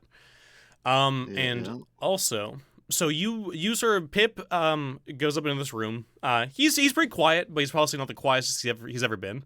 And so what he sees in this room is to the right down a ways there's a door. To the left down a ways there's a door. And in front of him there's basically a raised balcony, and there's stairs leading up to it. And now that you're closer, you can tell that there is a big drum on that balcony in front of you, and there's a guy that you can't really see in the darkness pounding on it. And you also notice what looks like 2 other figures in the darkness next to the guy who's drumming on the balcony. Behind them, it looks like there's a hallway that keeps going on. Yeah, and they look like people, by the way. They're not like, in terms of figures, they look like around like 6 feet tall or so. Okay. If I need to, repeat that, let me know. Yeah, right on. I'll kind of tiptoe back down and let Chisel know if the other guys are still in the next room. I'll head that way and kind of tell them what lies that way. It looks like there was 3 exits to that room potentially, and 3 people as well that I could see. Yeah. And like the two exits were directly on the same wall as you, so like they were like parallel to you. So you have one to your right, one to your left, right? So like yeah, just to give you that idea. And then one across the way. Yeah, up on on this the balcony. Yeah. Okay. Any stairs or anything to the balcony? Did I see anything like that? Yeah, there's stairs basically right in front of you that lead up to the balcony. Okay. Okay. So do you all think we want to go through one of these crazy carved doors or go explore the upper chamber? I think there's doom and death behind all of them, to be honest. I have no idea which one. We are reaching the 2-hour mark. I don't know if you guys want to take a quick 5-minute break, sort of Sounds get your good. bearings a little bit, because you guys have a lot of that'd be choices cool. here, and we've had some crazy shit it's happen like- already. 5 doors in and one incredibly weird, unpleasant sounding room. Yeah, right. Yeah, this is, It's hidden behind a puzzle, so it's got to have something valuable in there. Well, that's my thinking. Yeah. Yeah. I want to know what the drummer is keeping asleep with the drumming. All right. All right, guys, so we're just going to take a quick 5-minute break here. People are just going to grab drinks, do whatever, and we'll be back in a little bit. Sounds good. Because that's what we did. It was a load-bearing skull. It's a good band name, Load Bearing That's Skull. hilarious. Low-bearing skull. That is a good one. So for Jack and Martin, PT gave you guys 2 rerolls, just so you guys know. So that's what we got here. But yeah, so you guys have quite a few choices here. Basically 4, really. Because I'll say this, in terms of that room with the guys and the drummer, there's a high chance they'll see you if you try going to the other rooms in that room. So that room itself is kind of a choice. And then you its own have thing, yeah. Yeah, and then you have the 3 doors below. So up to you guys what you want to do. Okay, well. So we know there's a room with 3 guys in it, one of whom is banging on a drum, so maybe it's only 2 guys effectively, because we don't know if that guy can stop banging the drum. What if we see if we can even open these doors down here first, see if there's not like a weird lock or riddle or something we have to answer, and Yeah, we are right in this room. Yeah, let's maybe check we're it right out. here. Yep, okay. At the end of a 10-foot pole, pushing the door. Okay. We're going for hunger, death, or sorrow. All good options. Yeah. Yeah, there's no wrong answer there. I mean, I would have thought Probably not a sorrow better was the right answer. answer because it doesn't lead to death. At least not inevitably. Yeah, fair enough. Bit of clay then. You want to go for the clay one? Well, Yeah, that sounds good. yeah. We'll all be choice. morose Sound- toadmen together. Okay. There's nothing else in this room to maybe give any sort of hints or anything like that. If we kind of give a look around, any more writing, anything like that? No.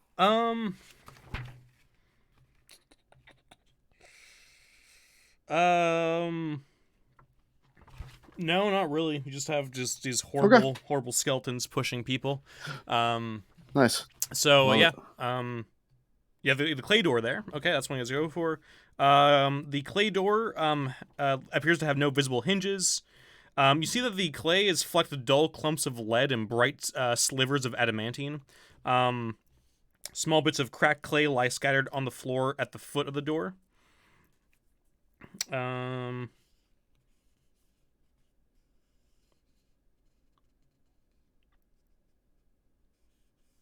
Sorry, there's so much fucking writing in this book. Okay. Yeah, Jack, you went in this room pretty early on. I'm going to say that you've been around here to know long enough to notice this. The clay door is where you can kind of tell that the green mist in this room is coming from. Yeah, I just want to give that little detail there. But yeah, what do you guys want to do with the door? You guys just gonna push it, pull it, hit it? Let's do a different one.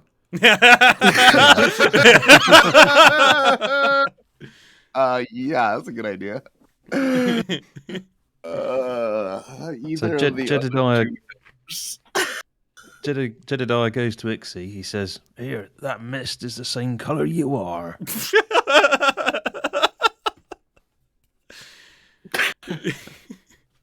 Okay.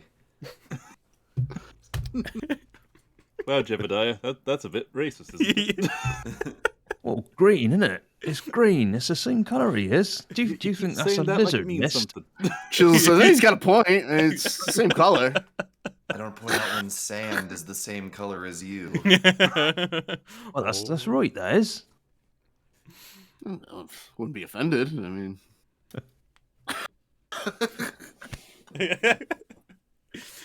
It's always a great response to somebody being offended is saying, "Well, I wouldn't be offended if I wouldn't. Yeah. So you Yeah. shouldn't be either.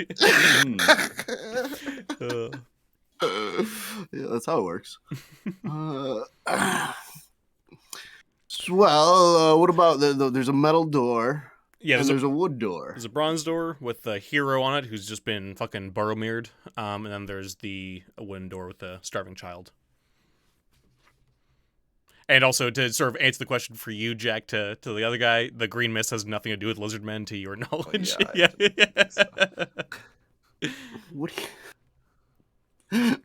What do you know about it? Yeah. Is this that here lizard mist I heard about? I heard you breathe it, it makes you get one of them licky tongues that they got.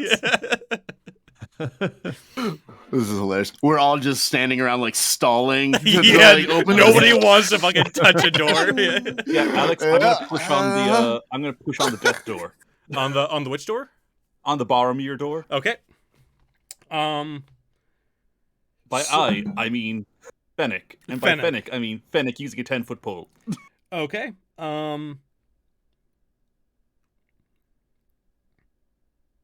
Yeah, so Fennec goes in and it's sort of stuck. Does Fennec try and like push it open? All right, yeah, give me a strength check.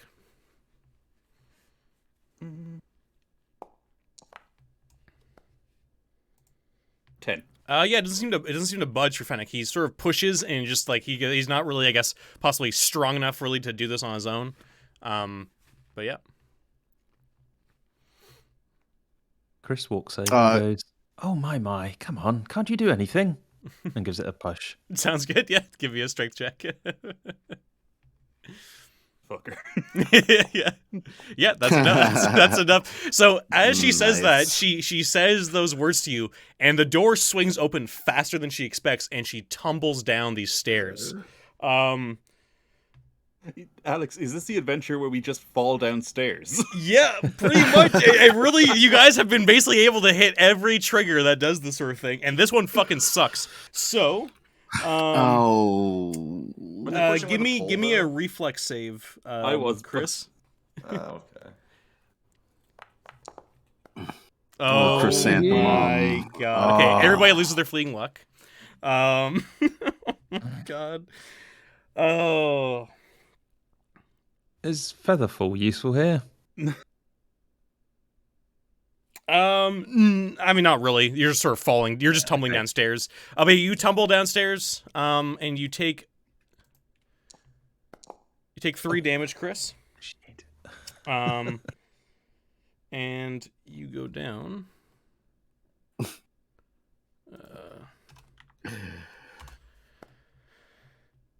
You go down 8 steps. Yeah, you fall down 8 steps. The steps seem to keep going. And from what you can tell, Chris, because you have dark vision, it seems like the end of these steps end in a sheer pit. Like, you can't really see any light emanating from it. Like, from where you are, it looks really, really, like, dark and, like, some sort of hole. Even if it's not that deep, it's deep enough for you to probably get hurt falling down into it. Chris shouts up the stairs, "But there's a bloody great pit down here. We should be careful." It's Is there funny anything how- else, or how just- much less cultured she sounds when she falls. Yes. No, you don't see anything else in this room. It just sort of seems to be just like a hallway that goes down, and then there's the pit at the end. I think Chris is going to try and climb back up. Okay. Yeah. So, oh god. Okay, yeah. So you take 3 steps, and then when you step on the 5th step, suddenly just from the wall, flaming oil gouts from little pinholes towards you. Give me a reflex save as this burning oil goes all over you. I should have realised when you counted the steps that there was some significance to it. Yeah. Never mind. Which step you landed on? Well, you're gonna take 2 damage. Oh. You're able to sort of wipe it off fast enough as it's all sort of pouring onto you, and a lot of it just sort of dribbles down the steps. Okay. Would it be entirely inappropriate for Chris to take a rest here and drink some wine? Because she's going to need to. No. I mean, there's nothing stopping you from staying on the step and Right. drinking some wine. You just sit there for 20, 10, What are 30 you minutes. doing down there? Yeah. Taking a break? We'll see how long if you want to go for it. We'll just see how long it's gonna be, and you can decide. It's gonna take 30. It's gonna be 30 minutes of you standing on the same step. That might, I'm gonna say that's not necessarily a good enough environment for you to be recuperating on. You can't. You sort of staying there trying to get yourself together is probably not once you get out off these stairs, then you can do one. But yeah. She's gonna. Sorry.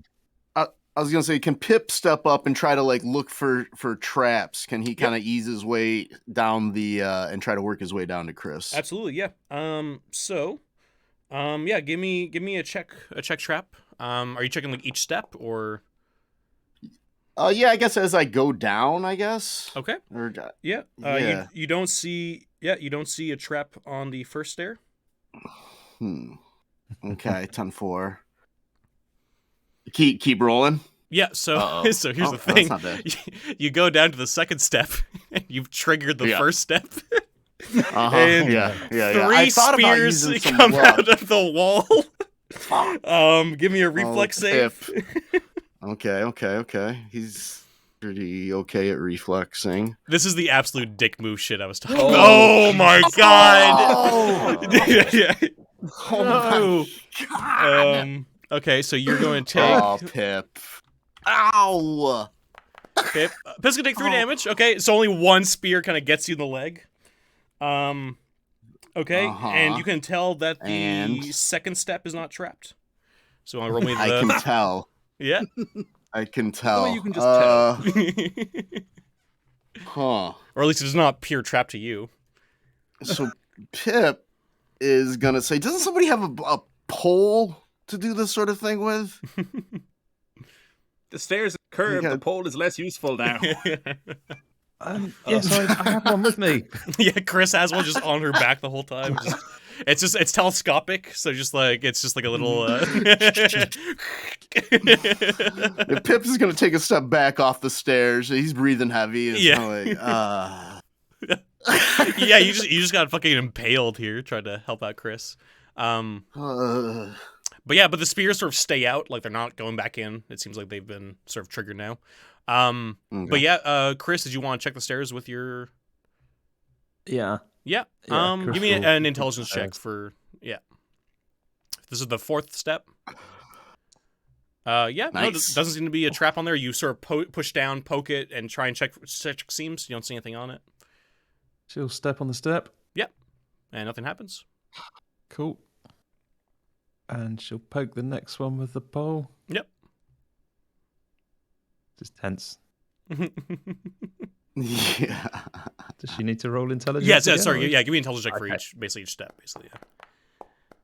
Hilarious. Yeah, you don't seem to trigger anything when you push down or touch things. It seems to be fine.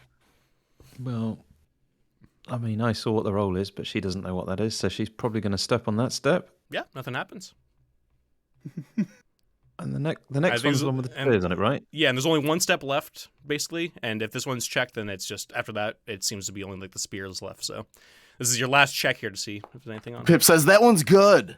Yeah. 16? And you confirm what Pip found out, and it's fine. Told you. And you're able to sort of pass by this and get past the spears, and you're back out on the top. I could do with a rest. I need to sit down, she says. Yeah, I hear you there. Sounds good. So we'll just check there. Yep. So 20 minutes if you want to recuperate here.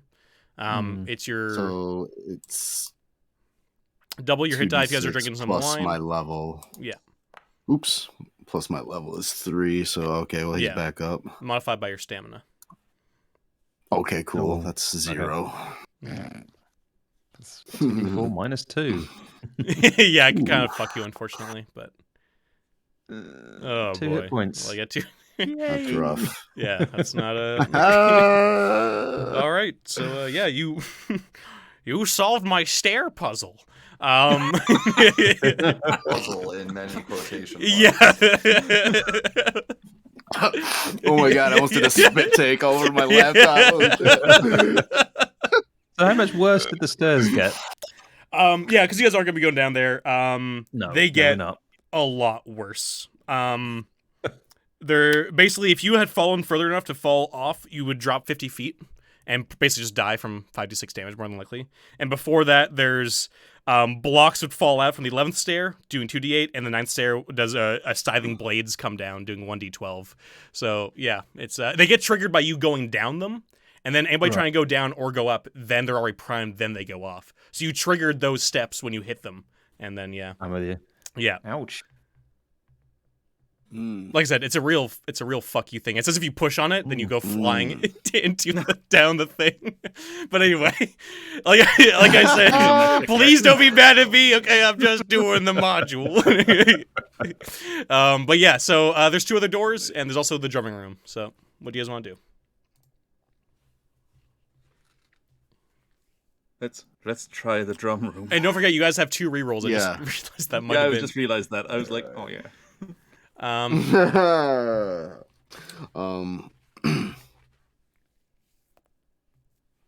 Yeah, from now on we re-roll any ones. Yeah, I'm up for the drum room. Unless somebody else wants to open one of these 2 lovely doors. That's probably the worst one. Hang on a minute. So there was a dude with bronze armor, and it was all punctured by arrows, and there was like a lot of spears and Well, it was all oil rusty, and death. Yeah, that's the bronze. That's the one that you opened up. Yeah. Yeah. So none of the others seem like a good idea either. I think this is just 3 doors to nowhere. What could be behind the clay door? Only good things. Maybe a little bit of melancholy. Well, I we've got a green mist feel already. like this is spoilers to an extent, but I feel like the clay door is kind of a wink for any DCC players. It's going off something very obvious. Not to you guys, I'm just saying, like, people who play DCC a lot, there's just a motif that happens a lot. Yeah. But yeah, so you guys want to go to the drumming room? You don't want to check out the wooden door or the clay door? Oh, damn it. No, you see, that's made me want to really check out the clay door. Well, I'm just making push sure. on the clay I'm door. not saying either would be a treasure room that's disguised as a bad room. I'm not saying anything like that. I'm not saying anything at all. I'm just asking what you guys are doing. I'm going to try the clay door. And it will push on it. Oh god. Nice knowing you. I feel like I'm sorry. Okay. Alex is using some sort of reverse psychology. I did veto. I was just trying to make He's it. just like I was running just trying to circles. make a joke. So you push on the door that has the squat man, the sculpture on it.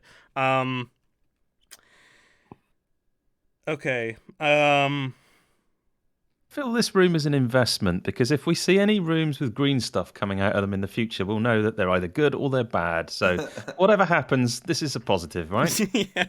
So so basically imagine almost like this door is kind of a bit like, I guess, like Han Solo and Carbonite with the sort of squat man on it, and the green tendrils turn into like actual long tongues, 3 tongues that all slap onto is it Fennec that checked this door? Fennec, yeah. That slap onto Fennec. And okay. Door's trying to eat him. Let's try I and think make- it might be. So I'm just gonna make 3 rolls because they might not actually get them. All have a +1.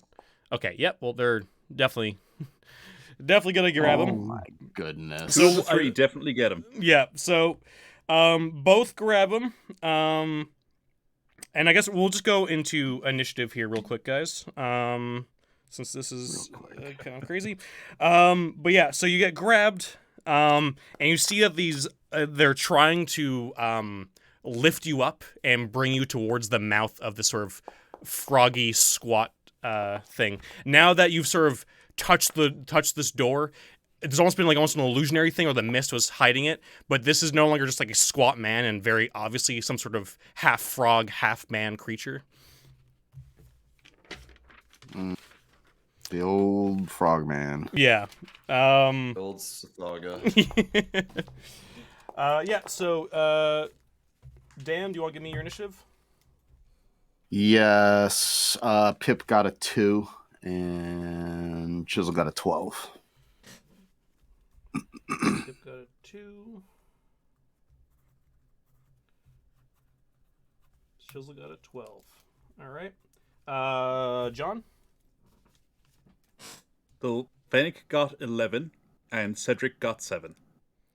Sorry, what can you say again, sir? Was Fennec got 11, okay. and Cedric got 7. Okay. Which feels like one of those enunciation. Oh, Yeah, I know. exercises. That's why I was like, Yeah. I got like entranced by your words for a second or something. Martin? Chris got 14 and Jed got 11.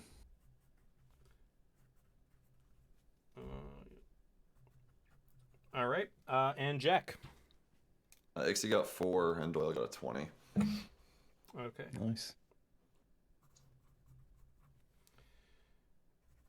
20 Ixie. Okay.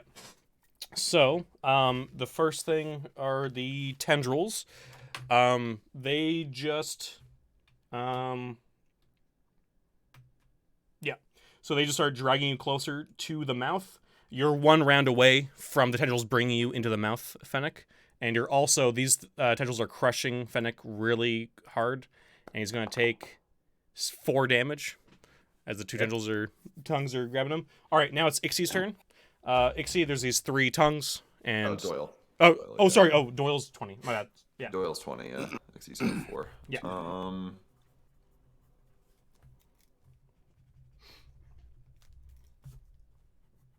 Gotta work eventually. It's time to throw in. Actually, no, he'll probably like go up and try to cut one of them. Okay.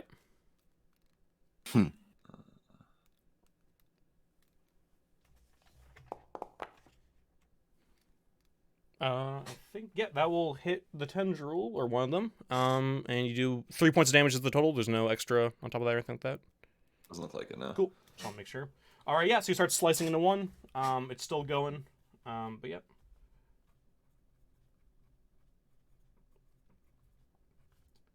All right. Chris.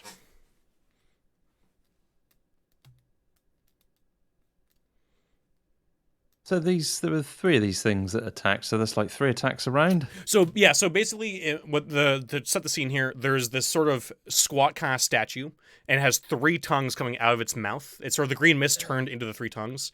2 of them are attached to Fennec, dragging him closer, and they will bring him to the statue's mouth in one turn, in the next round.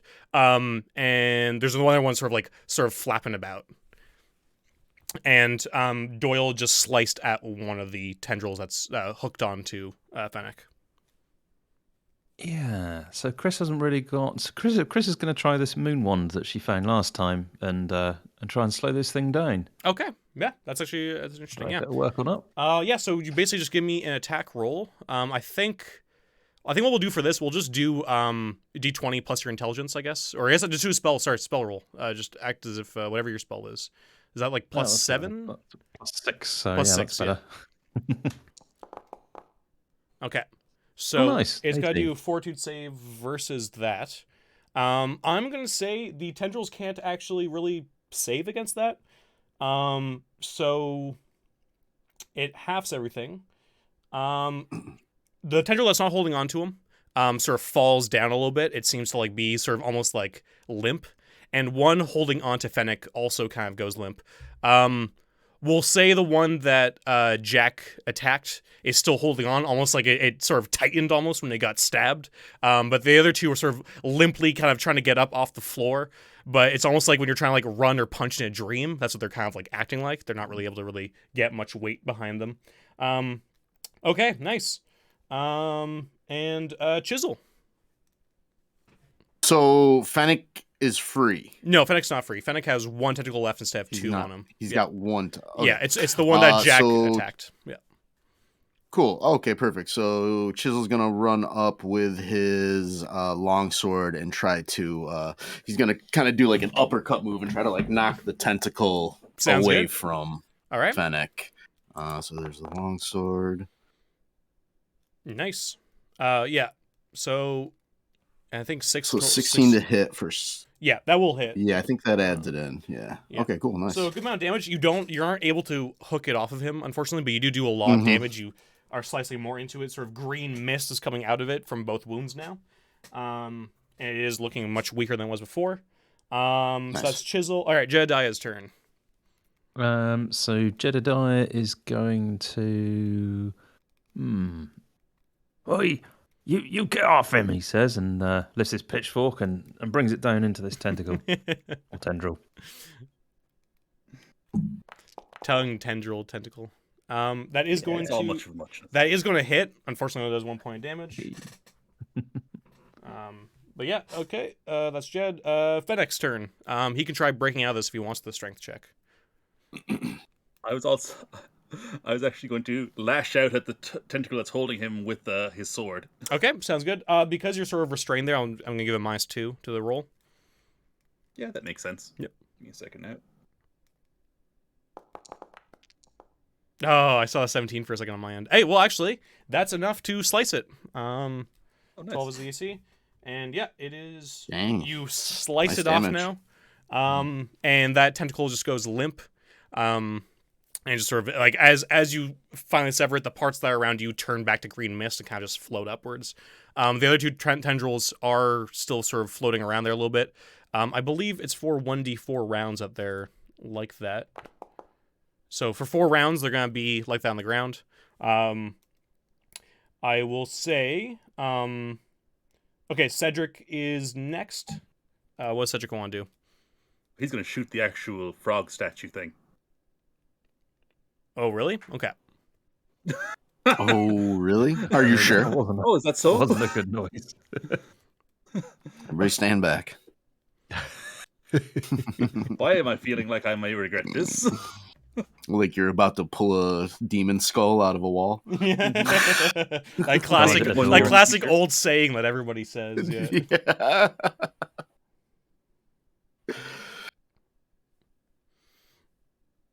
All right, so Yeah. roll to hit. Give me your attack. A 1. Oh. Haha. Fumble. I trip and fall, wasting the action. Yeah. I am prone. Yeah. Okay, Wow. sounds good. Okay, yeah. So that's Cedric's turn. And if there's, I don't know if there's any fleeting luck around, but it's gone now. Ixie, your turn.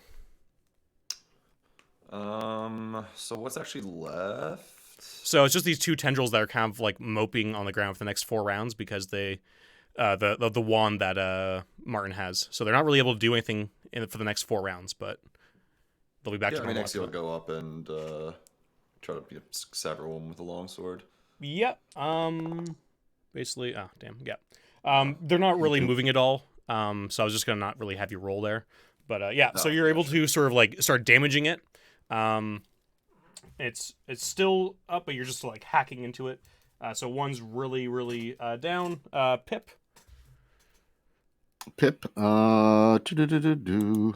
Yeah, Pip's gonna kind of run up on these tendrils that are on the ground. And Are you gonna? You don't need to roll for this because they're just on the ground. They're not Yeah, able to really defend. yeah. Are you just attacking I'm the one with you.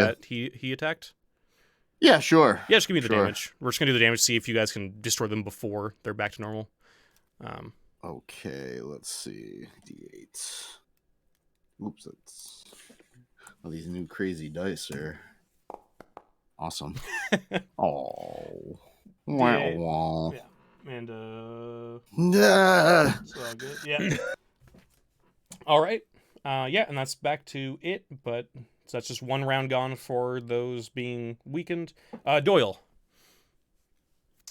Doyle decides that small blade isn't enough and pulls out big blade, Big which is blade. battle axe. Yeah, just give me the damage for that. Classic It's ninja just weapon. the roll, Yeah. honestly. Oh Alright, my! it's God. fine. It doesn't. The It's die it's all doesn't good. matter, Yeah. but yeah. Yeah. 7 points. All right. damage. So yeah, that's another one severed. So that's 2 just gone. Turns into miss. There's just 1 left, sort of limply there. The write up for that fumble is hilarious. Your incompetent blow makes you the Yeah. laughing stock of the party. That's the best one you can get. It's the lowest one on Yeah. the rung there. Yeah. As if Doyle gives a shit. It Yeah. doesn't even matter. Right. Chris. So Chris is going to mutter and mumble, and yeah, unfortunately she dropped her dagger, so she's got nothing other than her hands now. So rather than wring its neck, she's going to try force manipulation again and see what happens. Okay. She'll probably roll a 1. Everyone else has been. Oh, there you go. 17, that's cool. Oh no, 23. Jesus. Yeah. So. Yeah, It's that's the pretty. shield wall. That's pretty cool. Don't forget You know. the owl. Yeah, it's all good. Yeah. Yeah, does that go to the next one? But basically, either way, I think what we're gonna say here, just because I think it's interesting, is that you can just create one to basically just cut the tendril or squish it down enough to Yeah. just sort of damage it. Like I said, you guys are able to destroy this in the next 3 rounds. At this point, there's only 1 left, so we're not gonna fucking play through this entire goddamn thing. So yeah, you're able to sort of sever it with the shield force manipulation. You just sort of cut it right off. It turns to green mist. And then you just sort of hear this deep guttural growl coming from within the clay statue, but nothing else happens. Chris is going to make sure that one of these walls just sort of gets cast about 2 feet back from the door. So if somebody wants to open the door and some bad shit comes out, it's just going to smack into this wall of Yep. force. Sounds good. Yeah, so you just have them right there, just blocking off the door. Yeah, perfect. Yeah. Good job, guys. You dealt with that much better than it could have gone. Yeah, give yourselves fleeing luck. Nice. All right, and now there's just the 1 door left and the drum room. Well, there's like nothing behind that door. It's actually just a Oh, it's not a door. carving in the wall. Pretty much, yeah. Oh. But it's growling. Yeah. Yes to both. It's growling, and it's nothing else behind it. It just almost is basically just an alcove with a statue in it. Well, I think we've had rather enough of this place, and let's go to the other one. I'm quite sure some more bad things are going to be behind that one. Probably get a splinter from the door or something and get infected.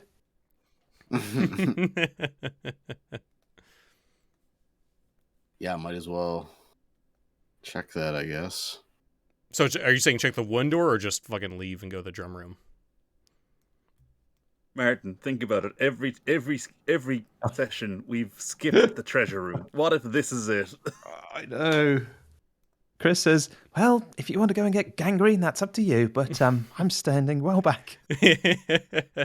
So, Chris, as a reminder, your characters are deciding to head off towards the drum room.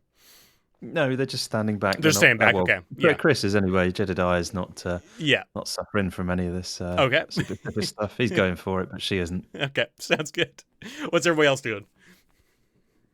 Fennec has a new idea for this door. And it's not try and open the door, it's smash the wooden door with your battle axe. Okay. And that's what Fang. That's what Fang does. You're like, that's specifically written in here. It says right here, if Fennec hits it with a battle axe. I don't even know how they predicted that, but There's a saver die here, DC 20. So Roll a few of those.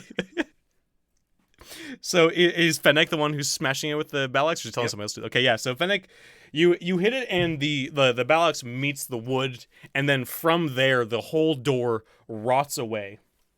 And on the other side, there is a starved-looking child with a bowl in his hands, looking up to you with giant pleading eyes. Fennec will give him a portion of rations. Perfect. Perfect. Yep, so you do that, and the boy sort of recedes into the darkness of the room and disappears. Good job. Give yourself a fleeing luck. Huh. Says if you don't do that immediately without question, it gets really bad. Yeah, no, I was kind of guessing. So, in It's this, hilarious. past the door is a small chamber. You see a tiny skeleton lies half buried in soil and fallen debris. Enormous roots, yellow with age, hang from the ceiling like giant tentacles. Rays of pale light shine from above, casting disturbing shadows on the chamber floor. And you can sort of tell that, like, this big sort of root thing at the back of this room leads up to the next floor. Okay, up to the drum Like- room floor. Possibly, yeah. Or But yeah, maybe basically, yeah. Like, somewhere. you could probably guess it's probably around the same height, yeah. Fennec's like, okay, well, I tried the last couple. I'm not climbing this. As Rafek draws the line. He's just like, hard stop. Will not do. It's not in my contract, and you know it. Jedediah goes, all right then, I don't mind having a go if no one else will. Yep, sounds good. There's enough on this route and everything, like this big sort of tree trunk, to sort of easily climb up without having to make a check. Yeah, and you make your way up there, and you just sort of like poke your head, looking around. There's a little bit of light in here, and you can see, from where you are, there looks to be a door to your left, and you hear what sounds like the sounds of drumming coming from it. And to your right, there's also what looks like a square room. He shouts down, there's a square room here. Is there anything in it? We don't know at the minute. I mean, it's just a room. I'm guessing we don't. Jedediah doesn't see anything yet. Yeah. If you get up a little bit and sort of go into the hallway, Yeah. you can probably see into the room without having to go into it yourself. Yeah, he will creep silently. Okay. The overgrown hall opens to reveal a small square chamber, some 3 paces wide on a side. In the center of the room is a toppled altar, lying cracked on the floor. The flagstones beneath the altar have been pried up, revealing a small vault once hidden beneath the altar. Roots and moss spill into the chamber from the hall, dying off before reaching the far side. The exposed walls reveal an intricate mural depicting an army of skeletons herding the living like cattle into a dark cave. Yeah. So this looks like it's an old reliquary.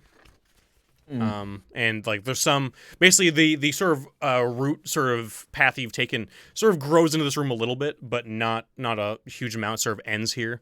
But yeah. So you have this room here, and you have that door behind you. Does it look like there are any exits from this room other than the one we came in? I came in. He came in. There's no obvious exits now. No. Just from just being like outside the room, just kind of looking in.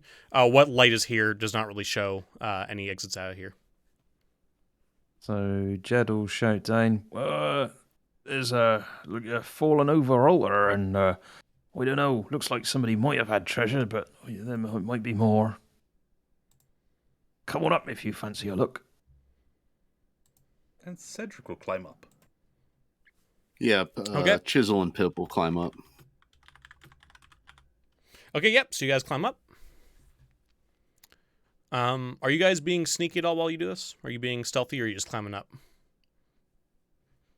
Cedric will try to be. Okay, yep. Anybody who's trying to be, just give me an agility check. If anybody's not, just let me know right now. If you're a character you think wouldn't be trying to be stealthy at all doing this. Chisel probably wouldn't. I guess Pip probably would. Okay. I mean, more just cautious than stealthy. Yeah. Yeah. Cautious for sure.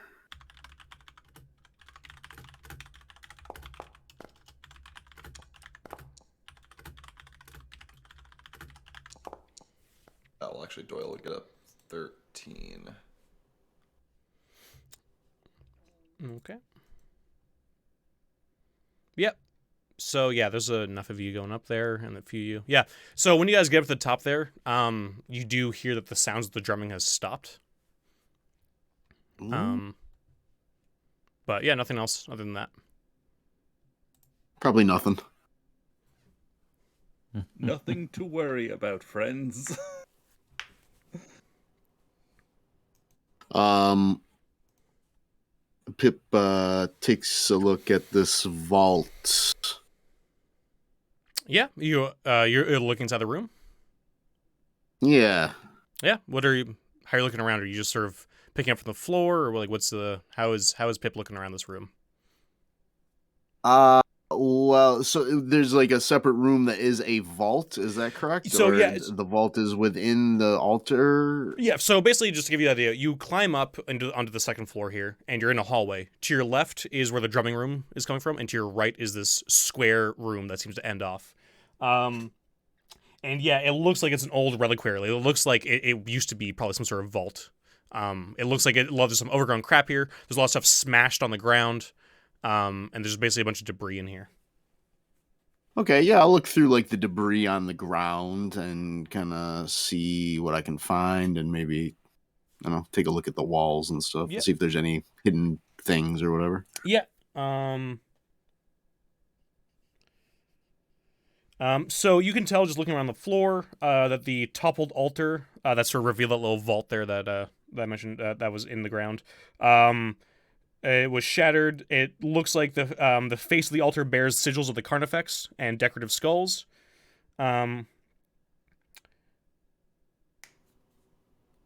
One thing you notice is that under this vault here that you're looking on the floor, there is a nook. It looks like there's a sheet of fine silk embroidered with sigils of the Carnifex, now stained with blood. There also looks to be like a nook beneath the altar that looks like it was large enough to hold a big two-handed sword. But there is no sword here.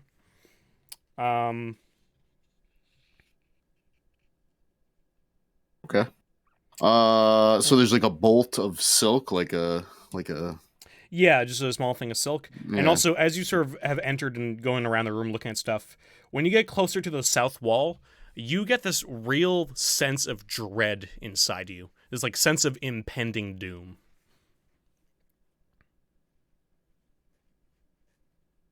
I think we've had a sense of impending doom for much longer than we've been near the safe for. Right.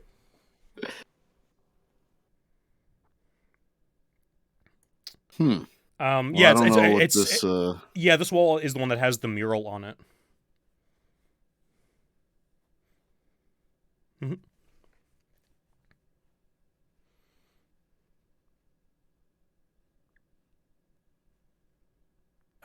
Chris says to everybody, isn't somebody going to have a look at that mural? I mean, there might be something interesting on it. Cedric's gonna go over and examine the mural. Okay, yeah. Give me an intelligence check. Doop, doop, doop, doop. 16. Nice. 16, nice. Yeah, so you're checking out this big mural. And you can tell that even though it's done like in bright pigments, it seems like there's a part of it down near sort of like maybe the bottom right that looks like it's made of sort of like the clay, the natural clay of this cave that was built on. It looks like it's sort of like still kind of soft. And sort of it looks like it wasn't painted on really, like the whole mural doesn't really go all over it, but it does seem like the clay here is kind of soft and malleable, whereas the rest of the mural seems to be dried properly and just kind of held there on the wall.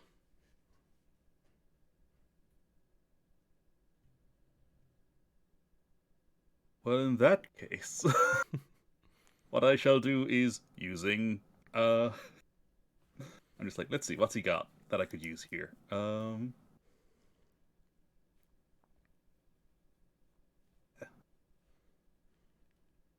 Say, He's just going to take a crossbow bolt Mhm. and just like kind of pull that corner out, see if it'll push through. Yeah, so you start rooting around a little bit and you push through, and like a few parts, it sort of just like hits the wall behind it, like the rough sort of wall. But at a certain point, you push through and the bolt kind of goes right in. It's just some sort of like little opening behind the clay. would you like to borrow my pole? Says Chris. I thought you'd never ask. And he aiming for the point where the arrow is able to pass through, he's going to drive the 10-foot pole in to see how far back this gap is. Yep. So the pole goes in. The pole goes in about a foot into the wall. And you pull it out, and like there's just clay on like that foot of it, and you look in, and at the back of this hole, you see what looks like a golden ring, kind of embedded a little bit into the wall, about a foot in there. You'll use the crossbow bolt to try and get that out. Yep. It takes you probably a few tries, and you attach a little string to it, and you sort of like throw it in there and just try and get to it, and eventually you're able to hook it, and pull on the ring. And the whole mural kind of just slides across, and reveals a hidden reliquary. The mural rotates away to reveal a large nook set within the wall. Seated atop a black silken shawl is a large golden box, a reliquary depicting the hooded Carnifex upon her throne of skulls. Gilt gold skeletons circle the base of the throne, announcing her triumphant coming. Some blow enormous horns, others hammer on drums, while knights atop skeletal chargers thrust aloft golden war banners. A golden three-headed raven rests upon the Carnifex's shoulder, its ruby eyes glinting in the faint light.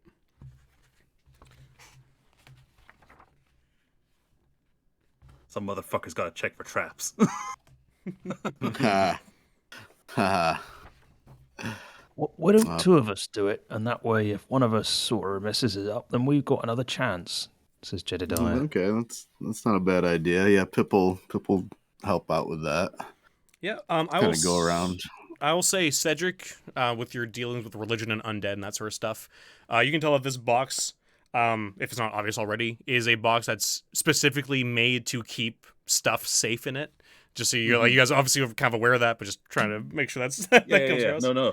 Yeah, it's absolutely. I fumbled my trap roll. Yeah, Dan. You don't find any traps on it. Jedediah got 22. It's safe. Oh, Jedediah got 22. Yeah. For checking. But Dan also wiped out anybody's fleeting luck they'd built up. Yeah. Yes, that's true. Oh shit, yeah. Wow. And you guys can feel like almost potently, this box is like where the source of dread is coming from easily. Like it's no longer sort of muted; it's hitting you full force. Mm-hmm. Oh, interesting. Everybody, give me will saves at this feeling. Ooh. I'm going to let you guys interesting. know. Yeah, this is and just keep track of this. Let me know anybody who doesn't get 17 and doesn't want to spend luck to make it 17. 17. I don't have that much luck to burn. Even if we had fleeting. 1. Oh boy. Ooh. Where'd my rolls go? That's a lot of roughness. I assume it's just people in the room, right? Yeah, it's just people who were next to the reliquary. Yeah. So whoever that would be, whoever's giving those rolls, anybody who didn't get 17 or above, you were overcome by a brooding melancholy. Basically what this means is you guys have become somewhat suicidal in battle. So you get a +2 to hit and damage, but you fight without regard for your own safety. So you get -2 to AC, and you refuse to parley. In whatever the next battle is. It only happens with the next battle. I'm just giving the guys mechanics, but basically you guys can roleplay it how you want. But yeah, so you have a +2 to your attacks and damage, but it's coming at like a sort of reckless assault kind of thing. So just keep track of whoever that is, because, you know. Yeah. I think, what is 17 you gotta get? Pip's gonna burn 4 luck, for regular luck, to try to get to 17. Okay. Yeah, give me your We do D4s. have 2 rerolls sitting around. Yes, you guys do have 2 That's rerolls. great. That's also a thing. You might want to use that if that's something you... I mean, this Oh, isn't like the worst. Can I re-roll my my fumble, or can we re-roll fumbles? Yeah, you can reroll fumbles, yeah. Is that worth it? Did you guys have a bunch of fleeting luck, or? No, we have. But then Jack rolled a one as well. Oh, Yeah, then Jack we rolled rolled another one. one right Yeah. after that. Oh, okay. it doesn't matter. Yeah. Right on. All right. I think I'm gonna try. I'm gonna try to burn 4 luck to see if Pip can avoid this. Okay. So that leaves me with 7. So that's 4d5s.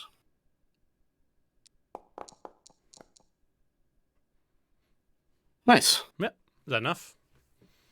That is enough. That's Perfect. like 20, 21. Yeah. All right. So Pip isn't affected by that.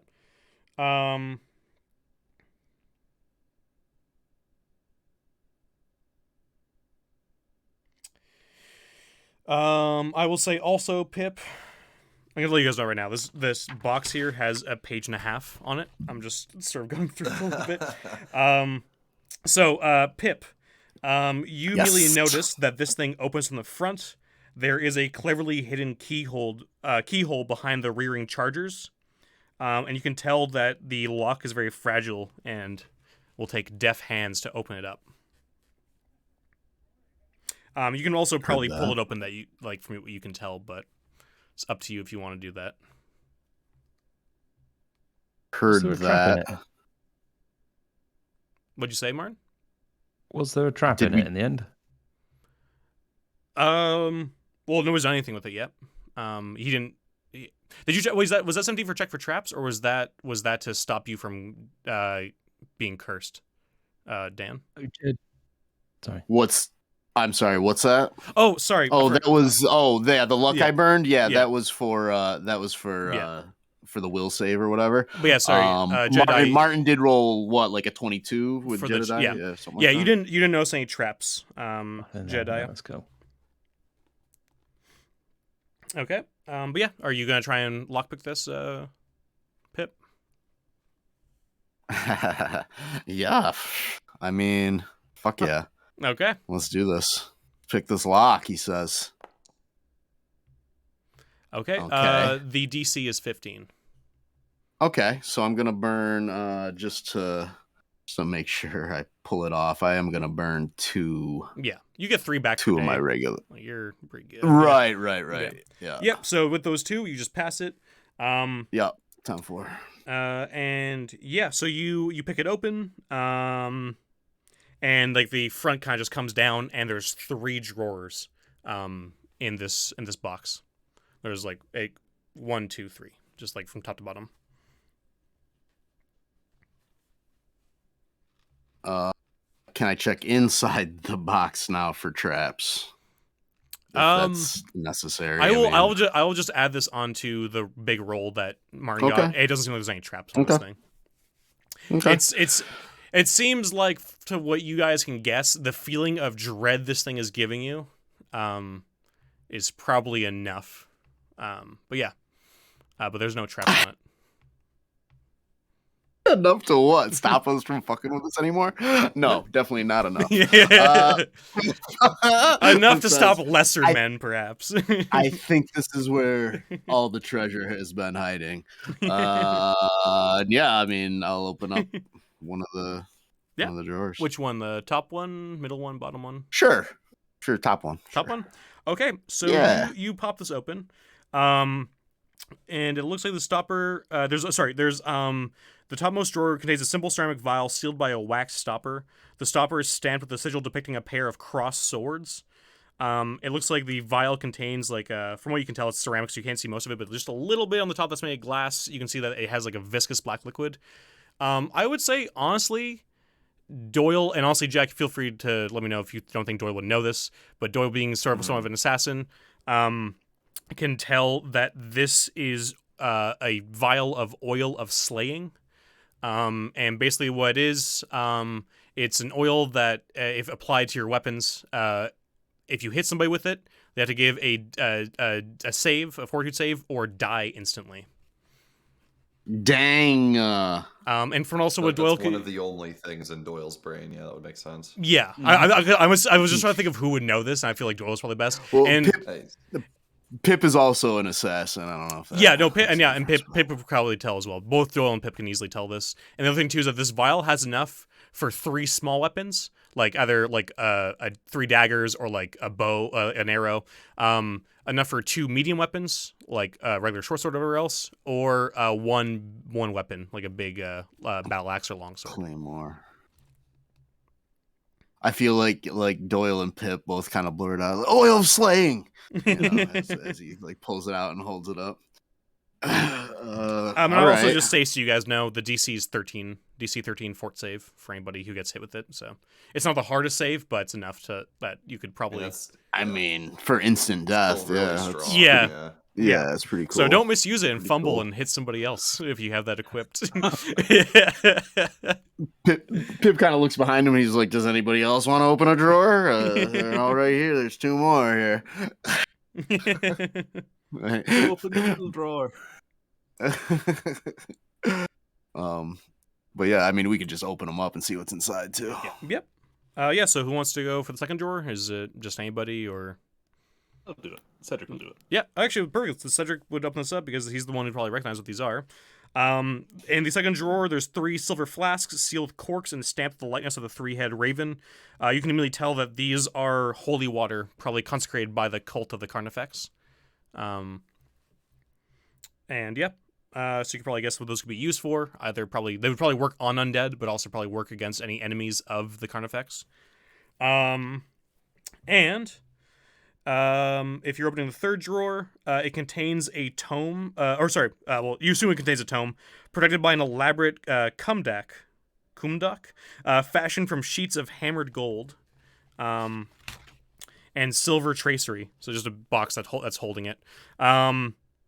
And you see that there's 3 rubies adorn the cover of this box and are set in a circle around the image of a 3-headed raven. It looks like this kumdak is secured with an elaborate platinum clasp composed of 3 discrete locks. Jeez.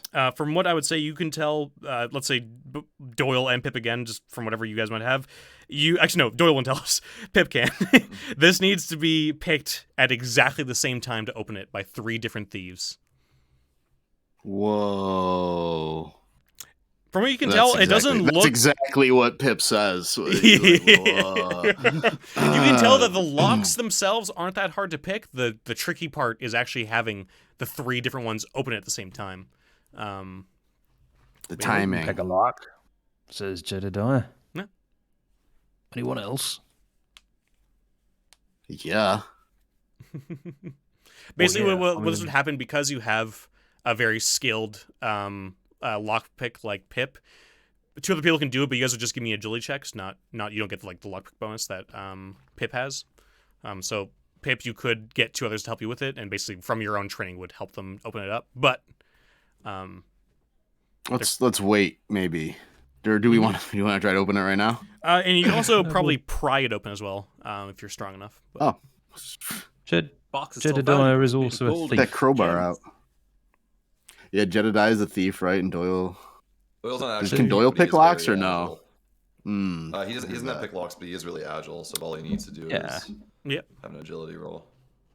We got some rerolls, haven't we? So Yeah. Oh yeah, that's right. We do have some. Yeah, fuck it. Let's open this shit up. give it a go. So let me see here. Get back into Foundry. Pick locks. Okay. Pick. So it's a primary Locks. lock Where's pick roll and then pick supported locks? by agility rolls, right? The other 2. Okay. Yeah. So you can just do pick lock, and the other 2 people attempting it can give me agility rolls. And you guys do have 2 rerolls. The DC is 10, so 2 people passed. Somebody wants to use their so use a reroll. reroll on Doyle, I guess. Yeah. Doyle, Of put your course. head into this. Oh There you my go. god. Okay, yeah. So you hear the satisfying tick as it opens up, and you open up this book to see that what's inside is the Feld Grimoire Nex, which I will again say that Cedric can tell is a legendary book that you've heard of but didn't know possibly actually existed. It's an exhaustive catalog of the obscene rituals and foul rites for contacting every known god, devil, and demon claiming the domain of death. You also know that this book is insanely fucking dangerous to read and probably shouldn't be read right now. You have known that people have known to go immediately insane from reading this book if not taking proper precautions, and bad things happen. But yeah, so that's what you have here in this book. Yeah.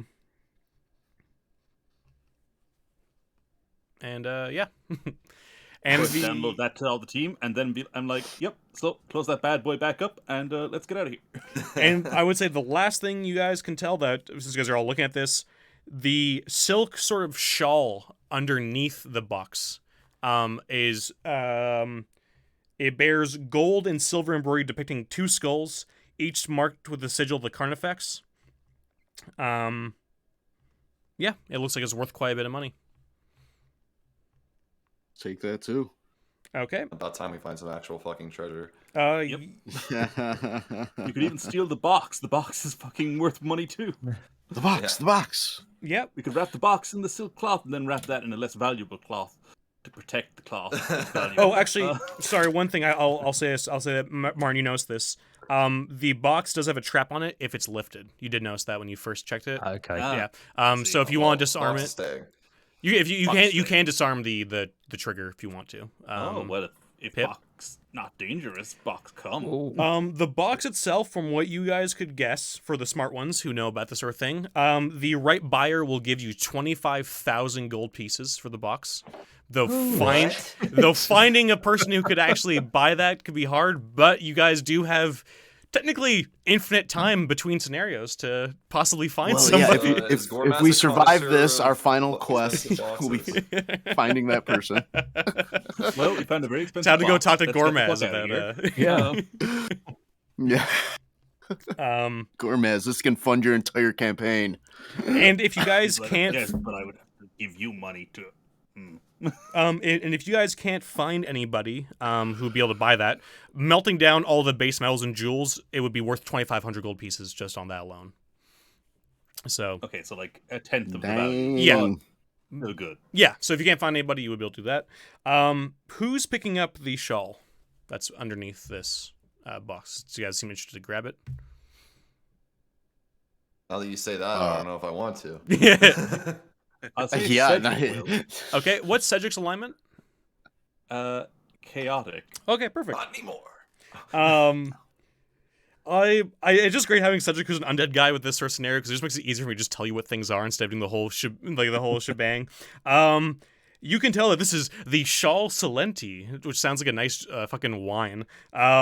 It grants you plus $2 saving throws and improves your AC by 1. Nice. But when born by a follower of law, you can tell that it would do the same thing, but bad things can happen. This is for a chaotic or neutral character that you can just tell. Bad things can happen. Yeah. So yeah, he'll explain this to everybody and be like, "So, anybody want it?" Goes, yeah, you can keep that vile piece of cloth. Oh, nothing of it. I'll keep it with my Pip, suit that I can't take off. Pip says, "I could use a shawl." He's like, "No, it has to be worn in traditional manner where you." And he puts it over Pip's head Yeah. and ties it like a little babushka. I was gonna say, is it babushka style? Yeah. Well, we're gonna say canon. You have to have it in the babushka style to get the benefits. Excellent. Yes. Oh, that's funny. Yeah. So Pip will He's got his babushka little that head up. scarf. He's just like, "Oh." Well, one AC it gets you. Is that what you said? It, plus 2 to all saving throws and cool. plus 1 to Wow. your AC. Pip, I really think that suits you. That does. It's lovely. Not a Oh, little evil. thank you. Also, who grabbed what? Who grabbed like the oil of slang? Just so we know who has it for in case it comes up. Because there's also the 3 holy waters that might come up, so I just want to know who's taking what, so you can put on your So character Cedric sheets. will keep one of the holy waters, Okay. and then I'm kind of like, okay, guys, one of us has to have a character without holy water. I technically have 2 characters with holy water, but this is the Carnifex's holy water. Mm-hmm. Maybe Doyle should take it. Okay. Yep. Doyle grabs That is fair, yeah. grabs the holy water, and there's one more holy water for anybody else who Or wants. sorry, I it. mean the the oil. Oil slaying. Yep. So Oil, so yeah. Doyle grabs that, and then there's 2 holy waters left for anybody who wants those. The 2 lawful characters are not interested. Okay. It may be holy, but perhaps not in that kind of way. Yeah, it's holy to the Carnifex and unholy to the Carnifex's enemies. That's how I would say holy water works in Okay. general in this world. It's not there's not just one god or anything, right? So that's how you would see it. Yeah. If anything, it's probably I unholy guess- water to you. Yeah. I guess Chisel will take Yep. some holy water. You said there's 1 or 2. There's 2 vials left. Cedric grabbed one, Okay. and so you can grab the other one. If somebody else wants the other one, you can grab it. But Chisel can also take both. I just want to make sure everybody knows who Nobody has it. else wants one. I'll carry Yeah, 2 yeah. because why not? Yeah, go ahead. Yep. All right. So so Cedric has 2, Chisel has 1, and the oil of slaying goes to Doyle.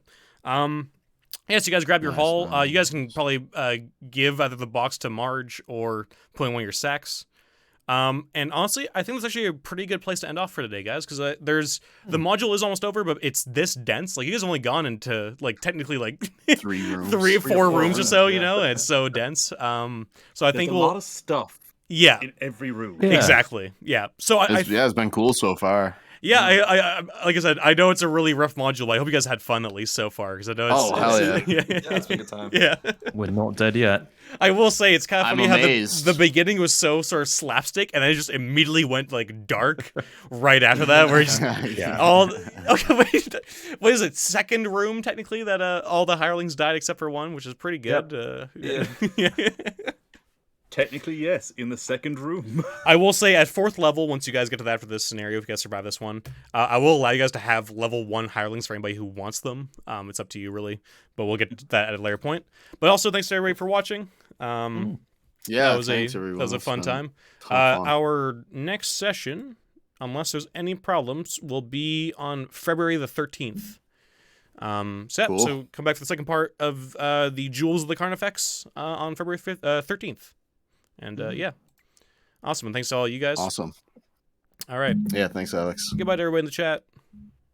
Bye, everybody. Hey, guys. Bye.